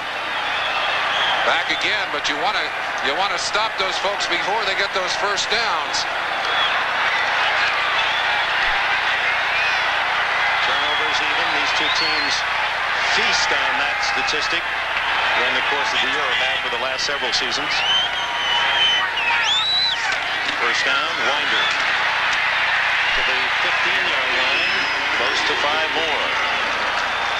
2nd and 5 for Denver. Bruce Schultz, 58. The Stork from Texas makes the tackle. The Broncos bring big Orson Mobley in motion. They use him like another guard. He's listed as a tight end. He is a monster. They just like putting an extra tackle into that line. They list him at 256 pounds. Wrong. Add about 20 to that, Dick. That's Mobley in motion. 89. Winder. First down to the 8.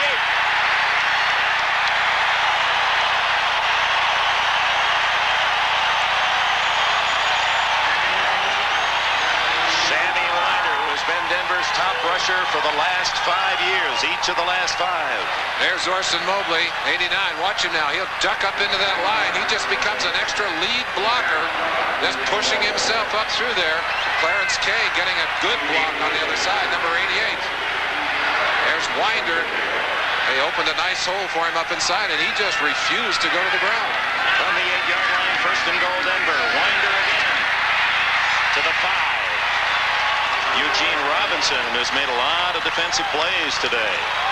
He's in his 3rd year from Colgate, a free agent picked by Seattle a couple of years ago. Very bright, and they saw right away that Robinson had such mental ability. He's the quarterback of that defense. Calls the defensive signals for him, calls the adjustments for him, and in a very complicated system like Tom Catlin puts on the field, you need a very bright, quick individual to do that. Went to Colgate on an academic, not an athletic scholarship. 2nd and goal from the 5. Elway, misdirection, wide open, Mobley.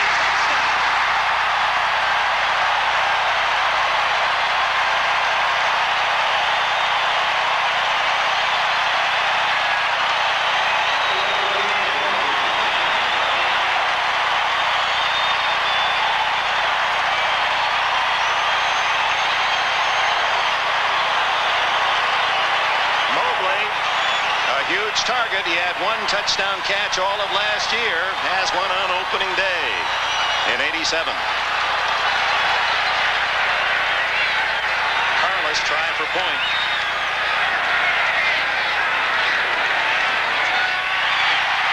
And to the delight of Denver and dismay of Seattle, 20 unanswered points by the Broncos. Well, John Elway knows how to keep his receiving corps happy. 8 different Bronco players have caught a pass. Orson Mobley, the latest, and he has a 5-yard touchdown and a 27-17 lead. So early in the 2nd period, Seattle had a 17-7 advantage, and since then it's been all Denver. Interceptions and fumbles leading to their comeback, and now they're up by 10. 10 minutes, 21 seconds left.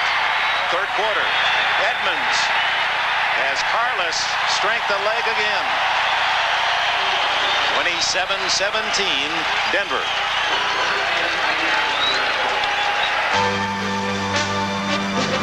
Today's game is brought to you by Bud Light. Everything else is just a light. By your Subaru dealers. And by McDonald's. It's a good time for the great taste.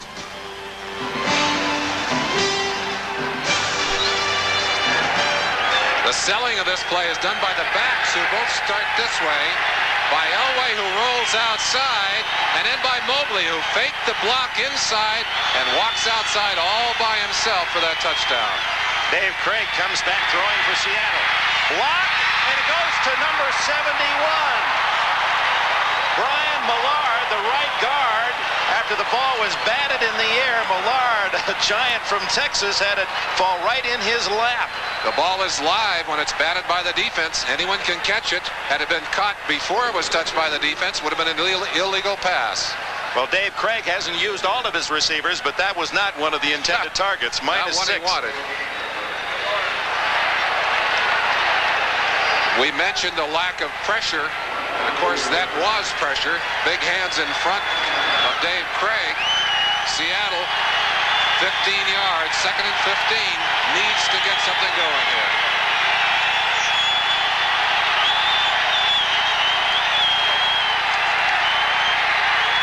Craig on top to Largent. Oh, what a play to the 43-yard line. The ball well in the air before Largent made another cut and looked, and it was right there in the basket. That was Castile. Castile has only been here for 10 days, but watch Largent forcing the bad move. Gives Castile that move to the inside, and when Castile starts to react, he's gone. He said, I try and think like a defensive back. I try and give them those bad moves so that they think I'm going to do something and I go somewhere else. Boy, magic. Illegal use of the hands, number 36 on the defense. That penalty is declined. First down. 27-yard pass to Largent goes. And the other thing that Largent will do is to look those defenders right in the eye. Tries to get eye contact with them. And I said, why do you do that? He said, if they're looking into my eyes, they can't see what my feet are doing. And those are magical feet. They're going to zero in on him in the 4th quarter. We have a little better end zone camera to just see his many moves. First down, 42. Trailing by 10 Seattle. Early 3rd quarter. Play action Craig. Going for 6 to Turner. And it hits him in the back of the arm. Well covered by Mark Haynes. 10-point Denver lead. Let's go to NFL Live in New York. Okay, Dick, this is the only other game in progress in the league. 3rd quarter at Green Bay. Randy Wright's pass intercepted by Raiders safety Van McElroy brings it back 35 for a touchdown. Last time the Packers beat the Raiders, Super Bowl II. Raiders 14, Green Bay zip. All right, thank you, Bob. And here, the high-scoring pattern of this game continues. Only 6 minutes consumed in the 3rd quarter. And Seattle now trying to get back at Denver's lead. Shotgun, 2nd and 10. Draw to Warner. Not much there to the 45. Gain of 3 for Kurt Warner. Townsend and Robbins with the tackle. Andre Townsend, he played on the outside last year. He's one of those many players that Merlin Olsen talked about in Denver that have changed position. Still playing, but not in the same spot. Townsend moving in on the nose. Nose tackle, a position that takes some time to get comfortable with. You got people coming from all directions. Townsend likes to read and flow. That should be playing into the hands of this offense a little bit because they can bump you off the line and get an angle on you. 4 wide receivers for Seattle. 3rd and 7. Down the middle, open is Ray Butler, and a first down at the 35. Butler's first catch today, 20 yards. Now, just to show you Dave Craig's problems, and when he's had some bad games, unfortunately, the last 2 years, 2 of those games have been here in Denver. When Seattle plays Denver at home, look at the top line, 53%, lots of yards, 3 TDs, 1 intercept. But here at Denver, 15 completed passes and 48 attempts in the past 2 games. Today, he's been sharp, and the 1 interception really should not have been one that went right through the arms of Largent. The throw was fine. Randall Morris.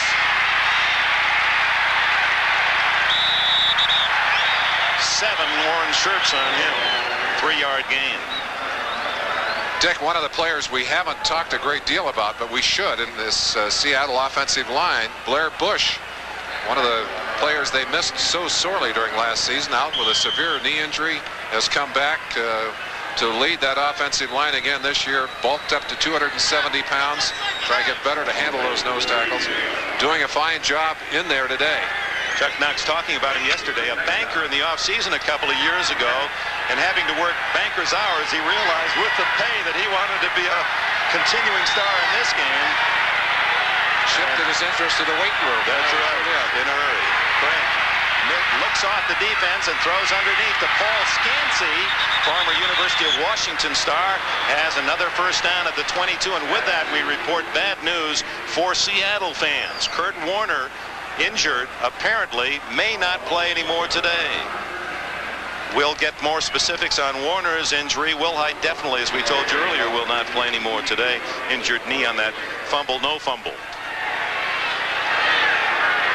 Gathering of the defense on the far side around Coach Tom Catlin. They're concerned about putting the stopper on Elway and that Denver offense, but right now it's Craig who has his offense moving.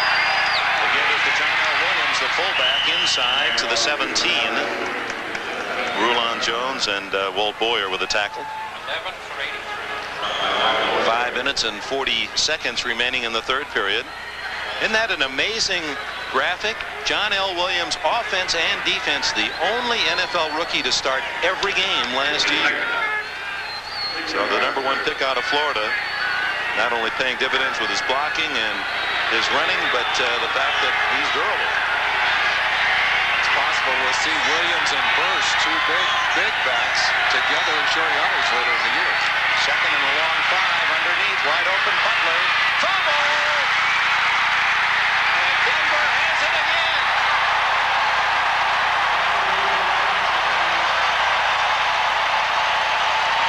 Dennis Smith.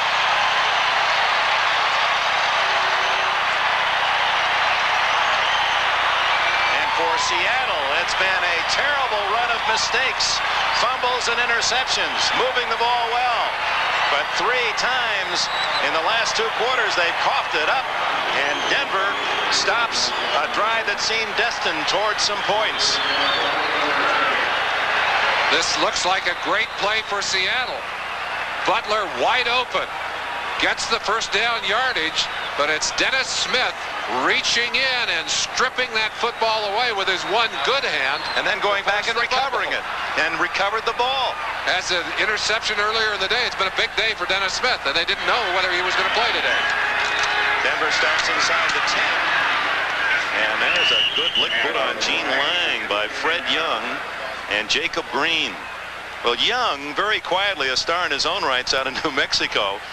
With all the talk about Boz, the way he's hit today, Merlin, I think he wants everyone to know that he still might be a dominant backer himself. He has always been a great hitter. And on the inside, you got to pay attention to where he is because he will unload on you. That's how he earned his way into the Pro Bowl with a lot of hits on special teams his first 2 years. And I think he's one of the most instinctive linebackers in football. 2nd and 8. Elway into the flat to Mobley, the giant tight end for 2. Bruce Schultz. Rodeo tackle down at the 12. Let's check the baseball results in the big pennant races. The Yankees dim hopes. They slowed down the Jays 8-5. Detroit beats Milwaukee. Minnesota, the Twins galloping, win again. The Mets are in a rain delay 2-1 and a must win for them against St. Louis. Montreal loses. Cardinals and Mets, whoever wins that one, a chance to make some hay. And San Francisco building its lead in the West, 6-1 over Cincinnati. 3rd and 6.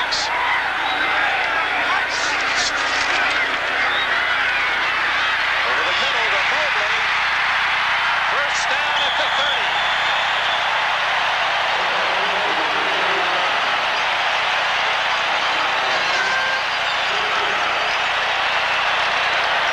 Talk about a big target. Orson Mobley, the biggest of tight ends in the NFL, gets 17 more. Deck, that preponderance of plays by this Denver offense in the second quarter may have tired this defense somewhat. They're still not getting any pressure on Elway, and if you give him time to throw the football, he's going to find that open receiver. Haven't been a lot of dogging on either side, though, has I think that's because of the new people on defense. They're kind of playing it close to the vest defensively. Was very quick feet and an explosive starter, shoots across the 35 for a gain of 6 more. Let's check on other action. Back to New York and NFL Live. Okay, Dick, here's a highlight from earlier in the day. Warren Moon zipping this pass to Ernest Givens, and the catch and run is good for 59 yards in the 4th quarter at the Astrodome against the Rams. It proved to be the game-winning play. Houston scored 17 in the last period to come back and win. One of the big stories today. Thank you, Bob. Back here in Denver, it's Sammy Winder to the 41 and a Bronco first down, and ball control continues. Well, I guess the 2 big surprises of this day, Tampa Bay's overwhelming win against Atlanta and the upset in the Astrodome, the Oilers knocking off one of the preseason favorites to go deep into the playoffs, the Los Angeles Rams. Certainly 2 surprises. One surprise for us as we get a report now that Warner may be back into the game. And that's good news for all those Seattle fans who were really concerned, as they should be, for their great running start. That's a quick rehab. Here's the flea flicker. Elway, and wide open is Johnson. Touchdown, Denver.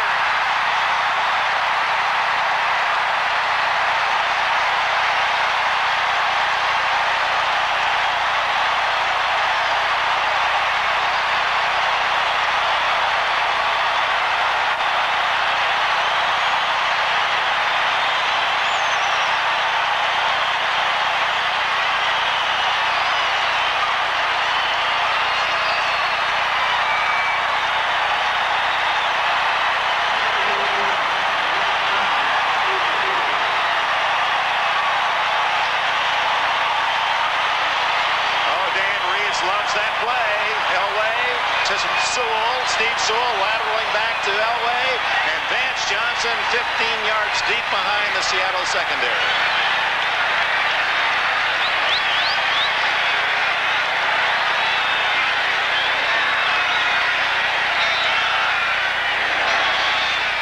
Carlos adds the extra point. And the man they say is perhaps the best in the game at quarterback, Elway. 4 touchdown. You rack up 416 yards in offense, and you're still in the 3rd period. And you get another, a 4th touchdown throw from you, Star Elway. 92 yards in 6 plays, so a fumble going the other way. Seattle appeared to be about to score to tighten the game, and Denver hits them with a big one. Carlos to Edmonds. He's going to take it out from 5 yards deep. What a play down the sidelines to the 38-yard line. So a 43-yard return by Bobby Joe Edmonds. 1:20 left in the third quarter. Man, this is their favorite today. A little toss back there, the flea flicker. They used it last year against the Seahawks here. Got a touchdown off it. They do it again. Johnson wide open. Chuck Knox on the sideline, biting hard on his fingers. Could not believe that they did not read it better than they did defensively. Seattle with a good return from Bobby Joe Edmonds. John L. Williams, the fullback, struggles to the 43-yard line. 5 yards on the play. John Elway, 4 touchdown passes. 7 times last year over 300 yards. Today 311. 4 scores, and the interception was a deflection. Well, the city, of course, celebrated a Super Bowl appearance last year, and they're thinking about that already in Game 1 this year, while Seattle, favored by many to be the team for the AFC, deflected incomplete. And there the difference in size of quarterback. Craig, 4 or 5 inches shorter, doesn't have some of the advantages that the larger Elway does. One of the concerns of Steve Moore, offensive coordinator for Seattle, is that they maintain that secure pocket, that they give him a little insulation. And it's exactly for that reason, Dick. He doesn't see as well over those on-rushing defensive linemen. 3rd down, 5. 38 seconds left in the third quarter. After leading 17-7. Seattle has seen Denver score 27 straight points.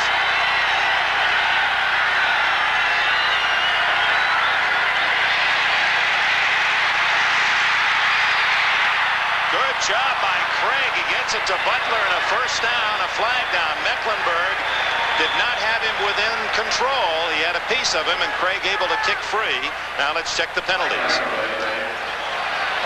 Well, the rule reads grasp and control. We had the first part, not the second. Craig makes the most of it. Boy, as if Seattle doesn't have enough problems, they battle to a first down, and the penalty will bring it back. Boy, they've been their own worst enemy the last 2 periods. Watch Dave Craig pull out of the tackle here. Now, if Mecklenburg can get control of him here, he has a hold of the leg, but doesn't have control of it. Still 3rd down. Darrell Turner lined up offside.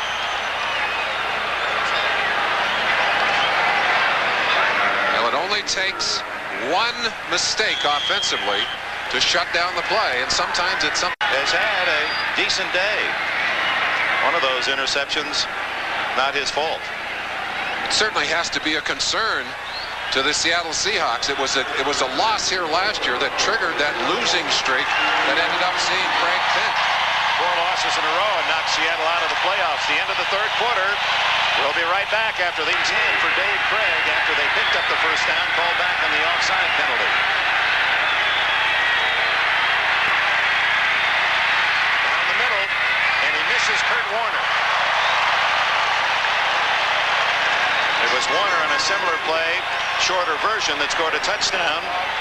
Second score for Seattle back in the opening period, when the Hawks build up a 17-7 lead through 3 periods. Time of possession surprises me, Merlin. Only 4 minutes more for Denver. It seems as if they've had the ball twice as much. They've had a lot more plays. Well, certainly much of the possession by the Seahawks was in the first quarter of this game. The next 2 quarters have seen a great deal more in possession by the Broncos. Only the second punt of the entire game. Very high. Natil back at his 15. Boom. And a flag down as Natil dropped at the 14-yard line. 47-yard punt by Rodriguez. Melvin Jenkins with the tackle. No foul on the play. No foul on the play. There is no foul, and Denver will take over at the 14-yard line as they pick up the flag in Denver. 14:44 left. Is any different than the one 5 years ago? I really believe it is, Dick. I think 5 years ago, under Ed Garvey, the players were as much responsible for refusing to talk as the owners. The owners put a real gunslinger at the table, and they've left him there. I think the players have been willing to talk, and nothing has happened. We need to see some movement, or I'm afraid we are going to see a strike. Winder to the 17-yard line as we check the other late game today, and the Raiders now have built a 17-0 lead. Here are some of the big stories of this first week of the NFL season. Steve DeBerg of the Bucs, 5 TD tosses to beat the Falcons. Redskins, injury. Schrader, Grimm, Atkinson, and Rodgers, and Paul Palmer and Christian Okoye of Kansas City. The 1-2 rookie tandem leading them to a win against the Chargers. 2nd and 7 for Elway. Almost intercepted. Went through the grasp of Robinson on the deflection. Intended for Steve Watson. One of the things that Dan Reeves is very pleased about is the addition of John Ayers to this offensive line. Ayers was considered expendable by the San Francisco 49ers, who turned him loose. He's come here, quickly earned himself a starting position. One of the guys that's happiest to see him here, Billy Bryant. Billy says, now I'm not the oldest player on this team. But of course, the two of them playing shoulder to shoulder and hip to hip in that offensive line. Bryant 32 and Ayers 2 years older. Lang. And they caught Denver looking pass, and it's a first down for Lang at the 20-28. Robinson made the tackle. 10 yards on the play.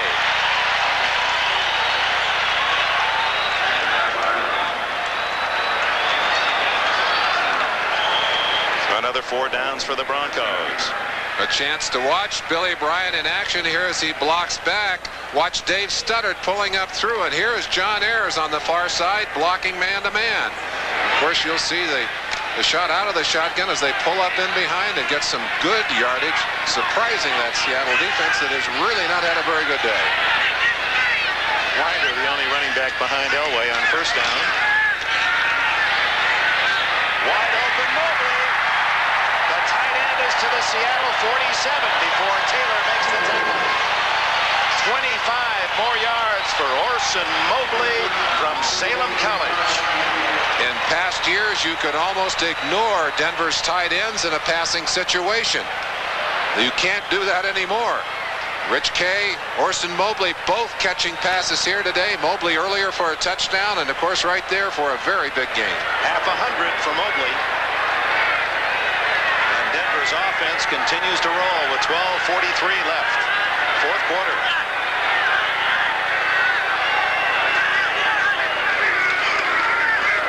Winder inside the 45, and Mobley, the tight end, in motion, leading into the hole. Schultz and company on the tackle. Well, the emotional loss of a team that drives the length of the field only to fumble or lose the ball inside the 10 and then see the other team go down and score. You just can't put a figure on that, but that's been part of the Denver story today, that they've really taken that away from the Seahawks. Turnovers horribly deflating to both the defense and an offense. No hold.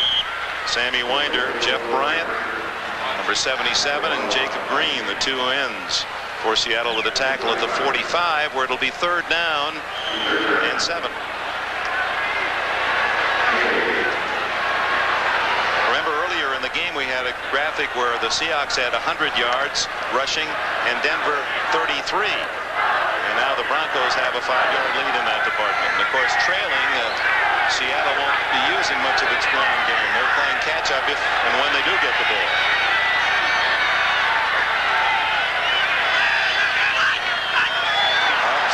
Another mistake by Seattle. Flags down. They were offside.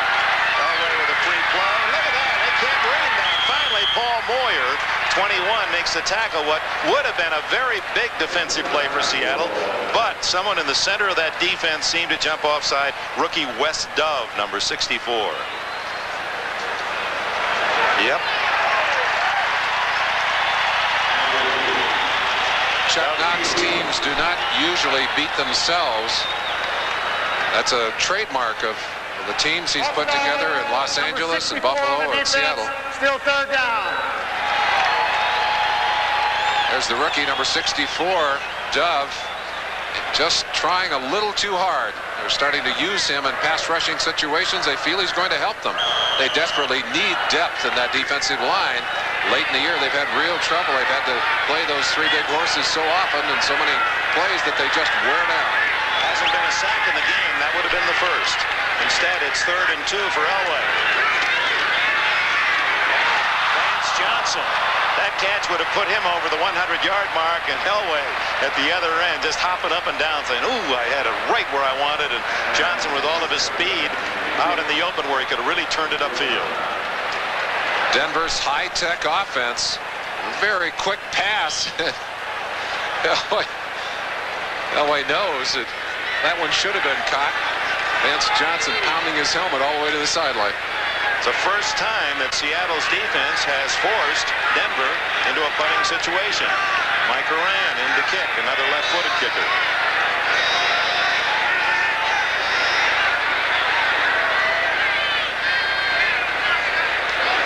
Seattle very good in blocking these, but not this time.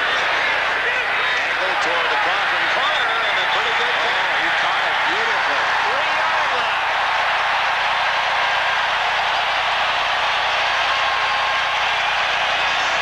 Is the mood positive in Denver? Well, 275 no-shows today. 75,999 used their tickets, and happy they did. 27-5 in their last 32 home games to Broncos. And Mike Moran's 37-yard punt places Seattle at its 3. From his own end zone, Mike Tice, the tight end, to the 16-yard line and a first down. Tony Lilly with a tackle, 13 yards on the play. The Denver Broncos and the Seattle Seahawks both enjoy a bigger than normal home field advantage, in part because of this very loud crowd. And Seattle, I think, probably the loudest stadium in the NFL. But this Denver crowd, they're almost like a college crowd. You see all the orange in this stand. These people are about as fanatic as any fans you can find anywhere in the country. Wobbly pass intercepted by Mecklenburg at the 26. It appeared to be deflected at the line of scrimmage.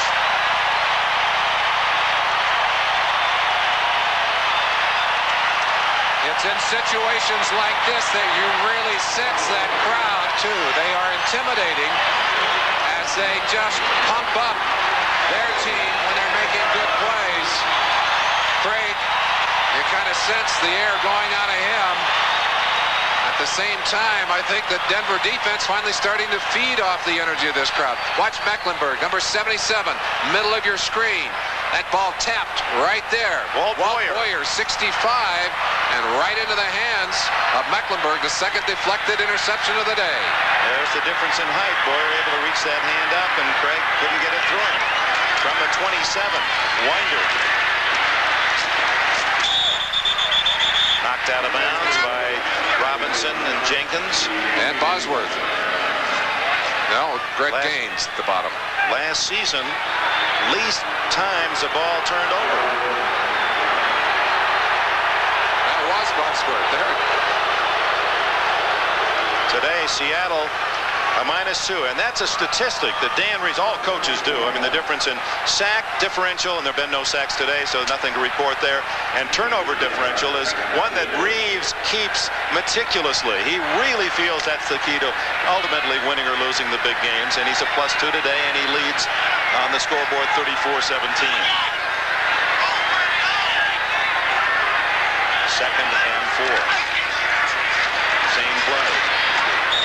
Was Bruce Greg Gaines, I believe, that came up and made the tackle. Yes, Gaines 56.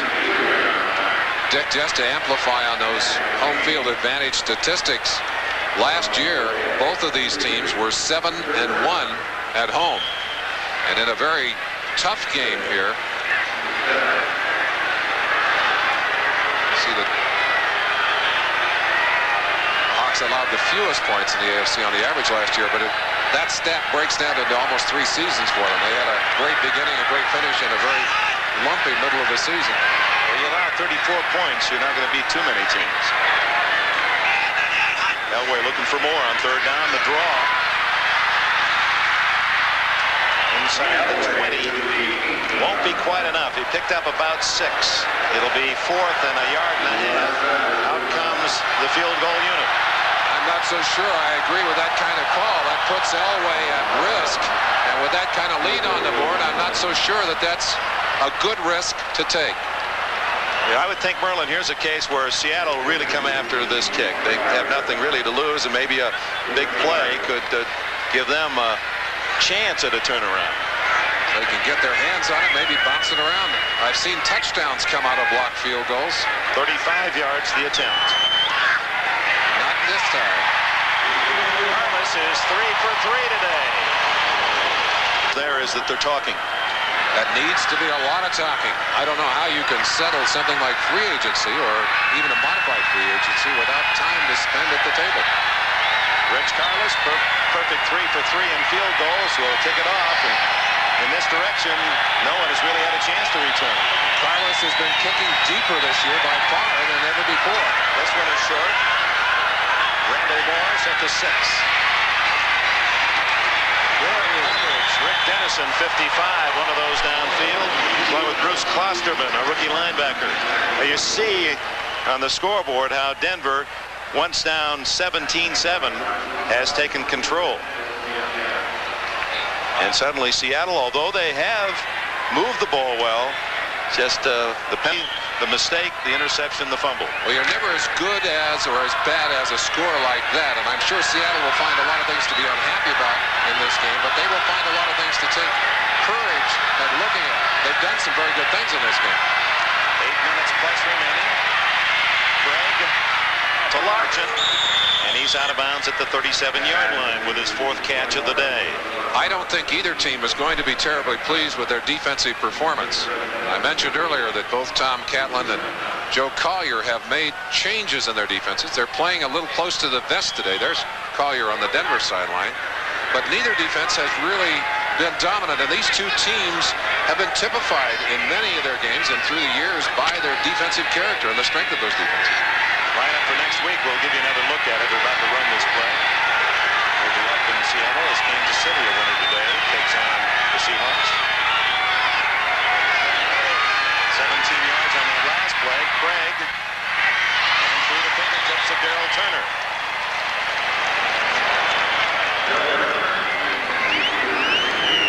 Darrell Turner makes the big catch very often for you. He certainly has a high percentage of touchdowns, but he will also drop the easy ones. Steelers and Browns renew that great rivalry. The Dolphins, Indianapolis, both losers today. Houston with the upset. Today we'll go to Buffalo. Denver plays in Green Bay. And the one late game next week will be Kansas City at Seattle. It all starts at 12:30 Eastern Time with NFL Live. I'm anxious to see Okoye. Yes. For that size and speed, he's going to be something. 2nd and 10. Craig down the middle. Intercepted by Hart. 40, 50. Out of bounds at the 36-yard line. Mike Harden. Mecklenburg threw a big block for him.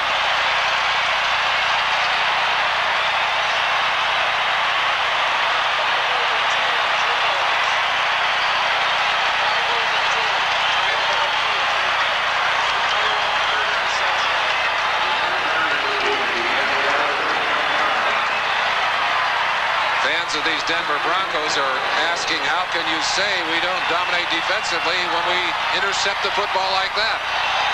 Hard to argue with. Who has an affinity for the interception and the touchdown. Didn't quite take that one back, but over 30 yards on the return. The end of last year, the last game up in Seattle was 41-16 Seahawks. Denver came into this game with that fresh in their memory bank. They certainly did. Dan Reeves showed them that film. They were embarrassed by it. They responded very well today. And I think the most important performance by John Elway. He's just been outstanding out here today. He's looking for more. Underneath he goes to Clarence Kay, tackled immediately by Tony Woods. Woods, 57, the #1 draft pick out of Pittsburgh, a 4-year starter and an All-American with the Panthers. Let's check on Green Bay and the Raiders. And the Raiders have built a 20-0 lead, apparently Los Angeles. And that defense, you know, they talk about the demise of the Raiders, a lot of the prophets, but you can't overlook the fact they still play big defense and one of the better teams in the NFL in that regard. The Irwindale Raiders. That's closer to my house. Yeah, that's, you used to play in those gravel pits. Hey, I get out of those pits without any problem. Elway on 2nd and 7. Raw to Lang. A wonder rather. And he's to the 26-yard line. Right through second base. Joe Nash made the tackle. It'll be shy of the first down, it would appear, from this angle by about a half yard. One of the things that Denver has done today is to run the ball effectively. There were, 3 games last year when Elway was the leading rusher on this team. And you can't put that kind of pressure on Elway, and I'm sure that that's one of the reasons that Reeves has tried to feature that running attack, and they've done very well with it today. Elway, who signed a big new extension of his contract this week. 3rd and short. And a first down for Lang to the 20. You want your son to be a dentist, a doctor, or a quarterback? I think you know the answer to that question. $2 million of that signing bonus are deferred to 1994 and 1995, but those are still mighty healthy figures. And Pat Bowlen, the owner here in Denver, said, look, I got the best quarterback in football. I want him to be paid, I want him to be happy, and I want him to finish his career here. And Elway said, I'm happy. Yeah, I don't blame him. First down at the 20. Through the middle lane, and the fans are chanting, I believe, Bosworth. They're chanting for the Boz, yeah. Well, speaking of the Boz, since we're into economics here in the 4th quarter, he has a 10-year deal worth $11 million. Well, he starts out kind of lumpy next to Elway, but he finishes pretty good. Well, that's good enough. And you know, that's another word that goes into my dictionary of good words: signing bonus. That's in the good word dictionary, along with retroactive and residual. Listen, Bosworth.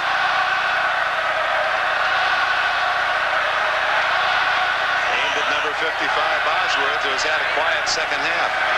He says he likes to be taunted. Let's see how he responds. 2nd and 8. Sammy Winder.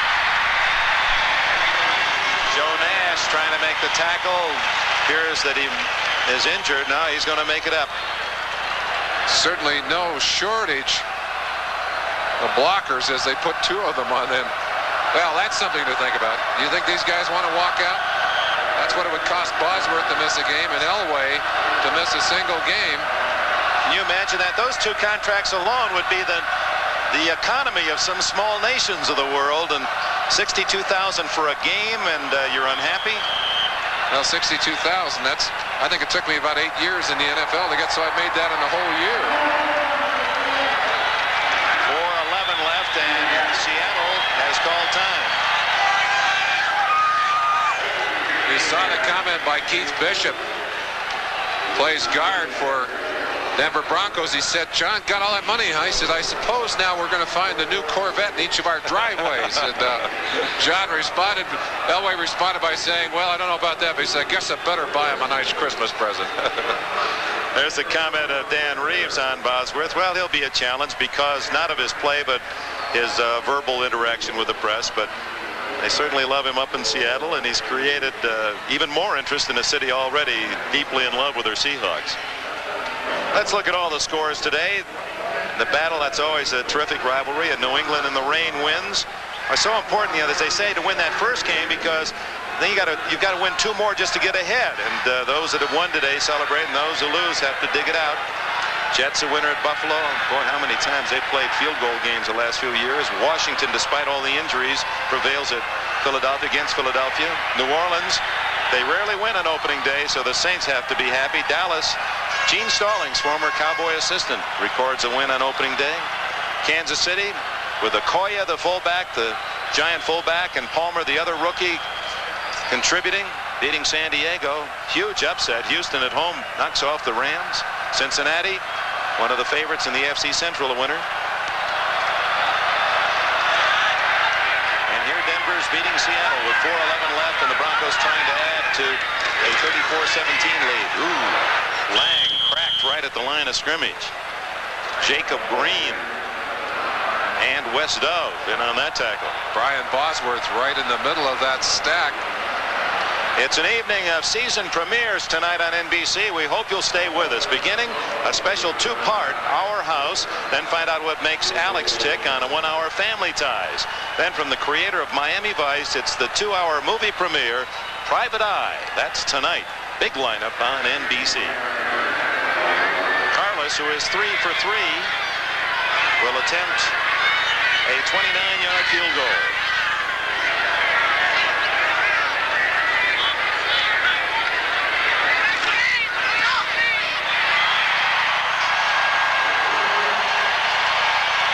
Rusty Tillman, the special teams coach, perhaps they had a block on and nothing developed, and Tillman not too happy at all. It's 37-40 now, 17. Well, Elway with 4 touchdown passes and Carlos 4 for 4 field goal kicking. Well, John Elway and his Bronco teammates had a chance to look at a film which rather embarrassed them to prepare for this one. I think when this action transfers to Seahawk country, that this film will be #1 on the agenda with Chuck Knox. We didn't get through all the scores. Tampa Bay, the caretaker, Vinny Testaverde's caretaker, Steve DeBerg, threw 5 touchdowns. Well, DeBerg was here when Elway arrived. That's right. Had to carry some of the load for John as John was thrust into the game. Couldn't really handle the responsibility early. DeBerg came in, took over for him, let him watch a few games, and of course John finally was able to step in and begin to grow into the masterful quarterback he is today. But DeBerg's story has to be one of the most interesting in all of football. You saw the Vikings winning. Boy, they can score points. They've got a high-powered offense. And a chance to push Chicago if Chicago can't straighten out its quarterback. That'll be a game tomorrow night. Ooh, The Giants and the Bears. What a way to start. Carlos sends this one toward Colorado Springs. Or is that the wrong direction? I guess that's Boulder. That's toward Boulder. Somewhere out there.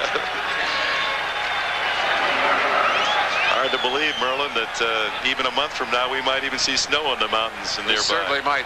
One of the reasons that there was concern here in Denver was the retirement of some very strong players. The first 4 men on that list, starters for many years defensively. Jackson, the emotional, spiritual leader of this team. Reuben Carter, Louis Wright, still, if he were here today, would be the starting cornerback. That's right. Steve Foley and Paul Howard, the offensive guard who announced his retirement yesterday.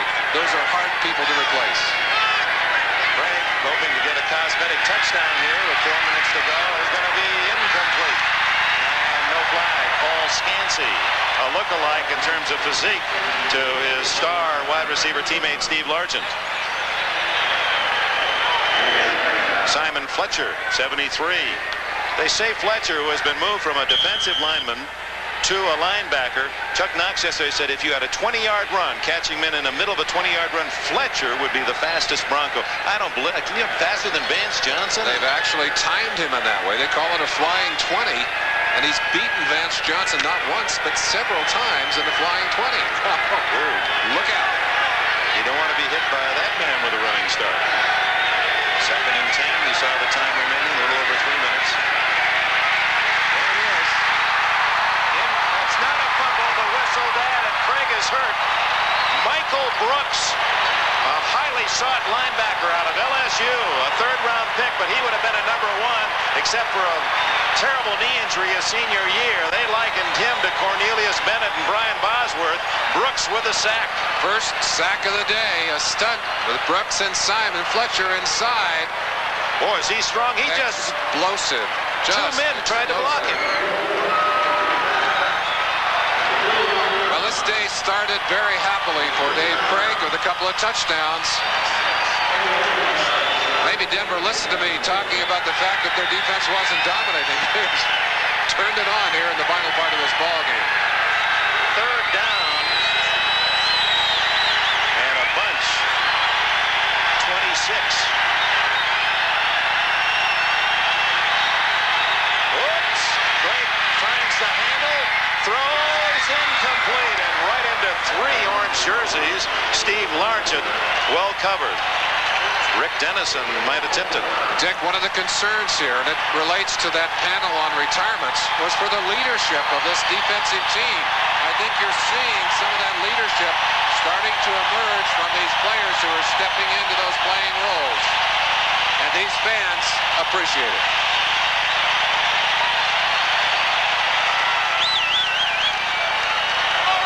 But are they having fun? By golly, they are today.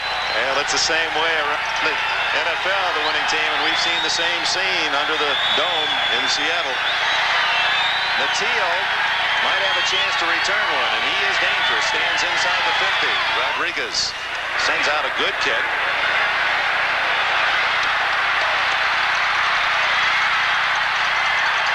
And Natil, a 13-yard return.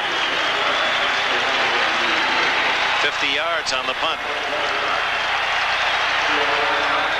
2:25 left, and Gary Kubiak will replace John Elway at quarterback for Denver. Kubiak, who has done a solid job whenever called upon an Elway injury. He was picked in 1983, same year that Elway was the #1 selection of the Colts. He came around in the 8th round, 196 picks later. His career percentage, 58%. Last year, limited duty, 60%. He's in there just a hand off. Ken Bell, second-year man from Boston College, couple of yards. I gotta believe it's a good choice. You've got that great lead. Why take a chance of getting Elway hurt? You also need to make sure that Kubiak is sharp. Always the possibility of having a quarterback go down. Well, this certainly doesn't start the Seattle season the way they had it planned. They're picked by many to end up this season in the Super Bowl. They're going to have to play a lot better than they did today if that's going to come true for them. 2-minute timeout. Della quarterback paying his first residuals. No surprise there. Most Valuable Player Award sponsored by Budweiser. Today's MVP, John Elway, Denver Broncos. Budweiser will make a contribution to the United Way on behalf of all the MVP selected throughout the games in the NFL today. Elway 22 for 32, 338 yards, 4 touchdowns. 1 intercept was on a deflection. Leading 40-17. Broncos just running out the clock. Kubiak handing off the Bell right into the center of the defense to the 33-yard line. One of the things we'll do throughout the course of the year on NBC is a report card, key players on offense. Elway, you can see, he'll get an A or an A+ for his effort today. Winder, 79 yards off the bench for the injured Gerald Wilhite. Big tight end Mobley, a touchdown and 5 catches, 52 yards, and Carlos Perfect. Pretty good students there. We'll check Seattle after this play. Grading the defense, the grades in the second half of this game, and particularly in the fourth quarter, have suddenly gotten very good. Not so good in the early part of this game. Well, they've shut out Seattle the last 40 minutes of this game. Kubiak handing off the line to the 30-yard line, shy of the first down. Here's the Seattle card. For those of you who joined late, kind of gives you an idea of how their key players went. Craig started very well, but then under pressure, having to catch up. 3 interceptions, 50% of his passes. Warner, injured, started off brilliantly. He had 80+ yards in his first 8 carries in the first half. Largent, solid again, 4 catches, 73 yards, and a touchdown.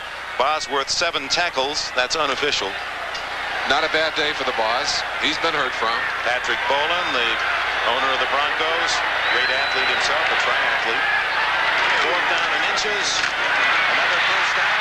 Lang to the 25. And now the Broncos can just watch the final seconds tick away as the fans here in Denver celebrate an opening win, 40-17. One thing we should say as we watch the Seahawks head for their locker room, that man knows how to put a team back together.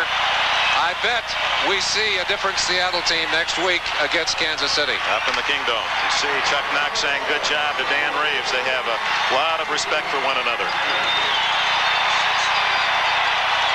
The AFC champions of a year ago, the Denver Broncos, start slowly, down 17-7. But John Elway's 4 touchdown passes, and he commiserates with Dave Craig, lead the Broncos to a very impressive win today. We'll be right back. That made it 7-0. We're not thinking about that right now. All right, Tom. So the Cleveland Browns, the lone AFC Central team, expected to win all the time, they're the ones that get off on the schneid. We'll be back with the team that could against the AFC West team that would. The Broncos hosting the Seahawks at Mile High, and the folks in Denver were, as usual, about that high, maybe even higher. You know who was there? The Boz. We're at number 55 now, doing a lot of thinking before the game. The Boz was a factor early. John Elway on the scramble. The Boz said he would find him. Well, at least on this play he did. Just before he gets to the sideline, Elway learns what it is to take a hit from Brian Bosworth. A lot of tough hits today, as you would imagine. Everybody was hitting. Randall Morris, he is nailed by Dennis Smith right there. Now, Denver ball, Sammy Winder. And watch Freddie Young, a 3-time Pro Bowler, pop him. Yeah, they were scuffing and battling in Denver. Early first quarter, Elway, ball is tipped. Number 45, Kenny Easley, comes down with it for the INT for the Seahawks. Later on in that drive, David Craig to Darrell Turner, who less than every 3 catches makes it a touchdown reception. That's an amazing stat. Haynes is beaten 7-0 Seattle. But on Denver's next drive, Elway, play fake. Then to Steve Sewell out of the backfield. Takes it away from Terry Taylor and Eugene Robinson. He goes all the way, 72 yards, and he knows he's in, tied at 7. On Seattle's next drive, Kurt Warner, number 28, goes 28. Watch the moves inside, then makes a couple of other moves, shakes a tackle into the secondary. Warner, though, shaken up on this play, seemed to be okay later. A few plays later, thanks to Kurt's run, he was fine because Warner caught the ball from David Craig. 14-7 Seattle. Second quarter. Denver ball. Gerald Willite is nailed by the Boz. Ball squirts free. Freddie Young is going to pick it up, and number 50 has a convoy. He says there's the one man to beat, and it's the quarterback. Elway gets in there. He doesn't quite beat him, but it sets up a Norm Johnson field goal. 17-7 Seattle, second quarter. Did it change after that? I guess so. A couple of Rich Carlos field goals makes it 17-13. Then at the end of the half, Bobby Joe Edmonds collides with Tony Burris. Fumble. Mark Munford picks it up for Denver. A few plays later, with the clock ticking down in the first half, Elway with, does he have time here? Oh, you're not open, you're not open. Steve Watson with a beautiful catch, looked like he was throwing it away. And Chuck Knox upset because it is 20-17, Denver at the half. Seattle more problems. Craig, ball goes off Steve Largen's chest. Dennis Smith picks it off. And the Broncos in business. Chuck still not enjoying himself once again at Mile High Stadium. Setting up this play, John Elway to the big, and I mean big, tight end Orson Mobley, number 89, 27-17, 5-yard touchdown pass. Late in the third quarter, next drive for the Seahawks, Craig to Raymond Butler, but the ball is stripped. Dennis Smith, Mr. Opportunistic, around it again, recovers another Seahawk turnover. This sets up the Denver flea flicker. The pitch back from Sewell. Elway to Vance Johnson on the fly.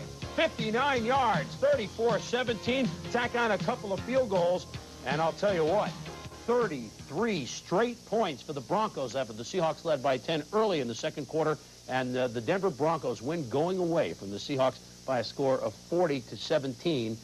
And I guess as we knew, Tom, you're going to have to score a lot of points to beat the Bronx. Well, as I said earlier, the one thing that the Broncos can do is put up the points. And while that young defense learns, John Elway is going to win a lot of football games. The defense is learning. Now, they were down 17-7. Now, we talked about leadership.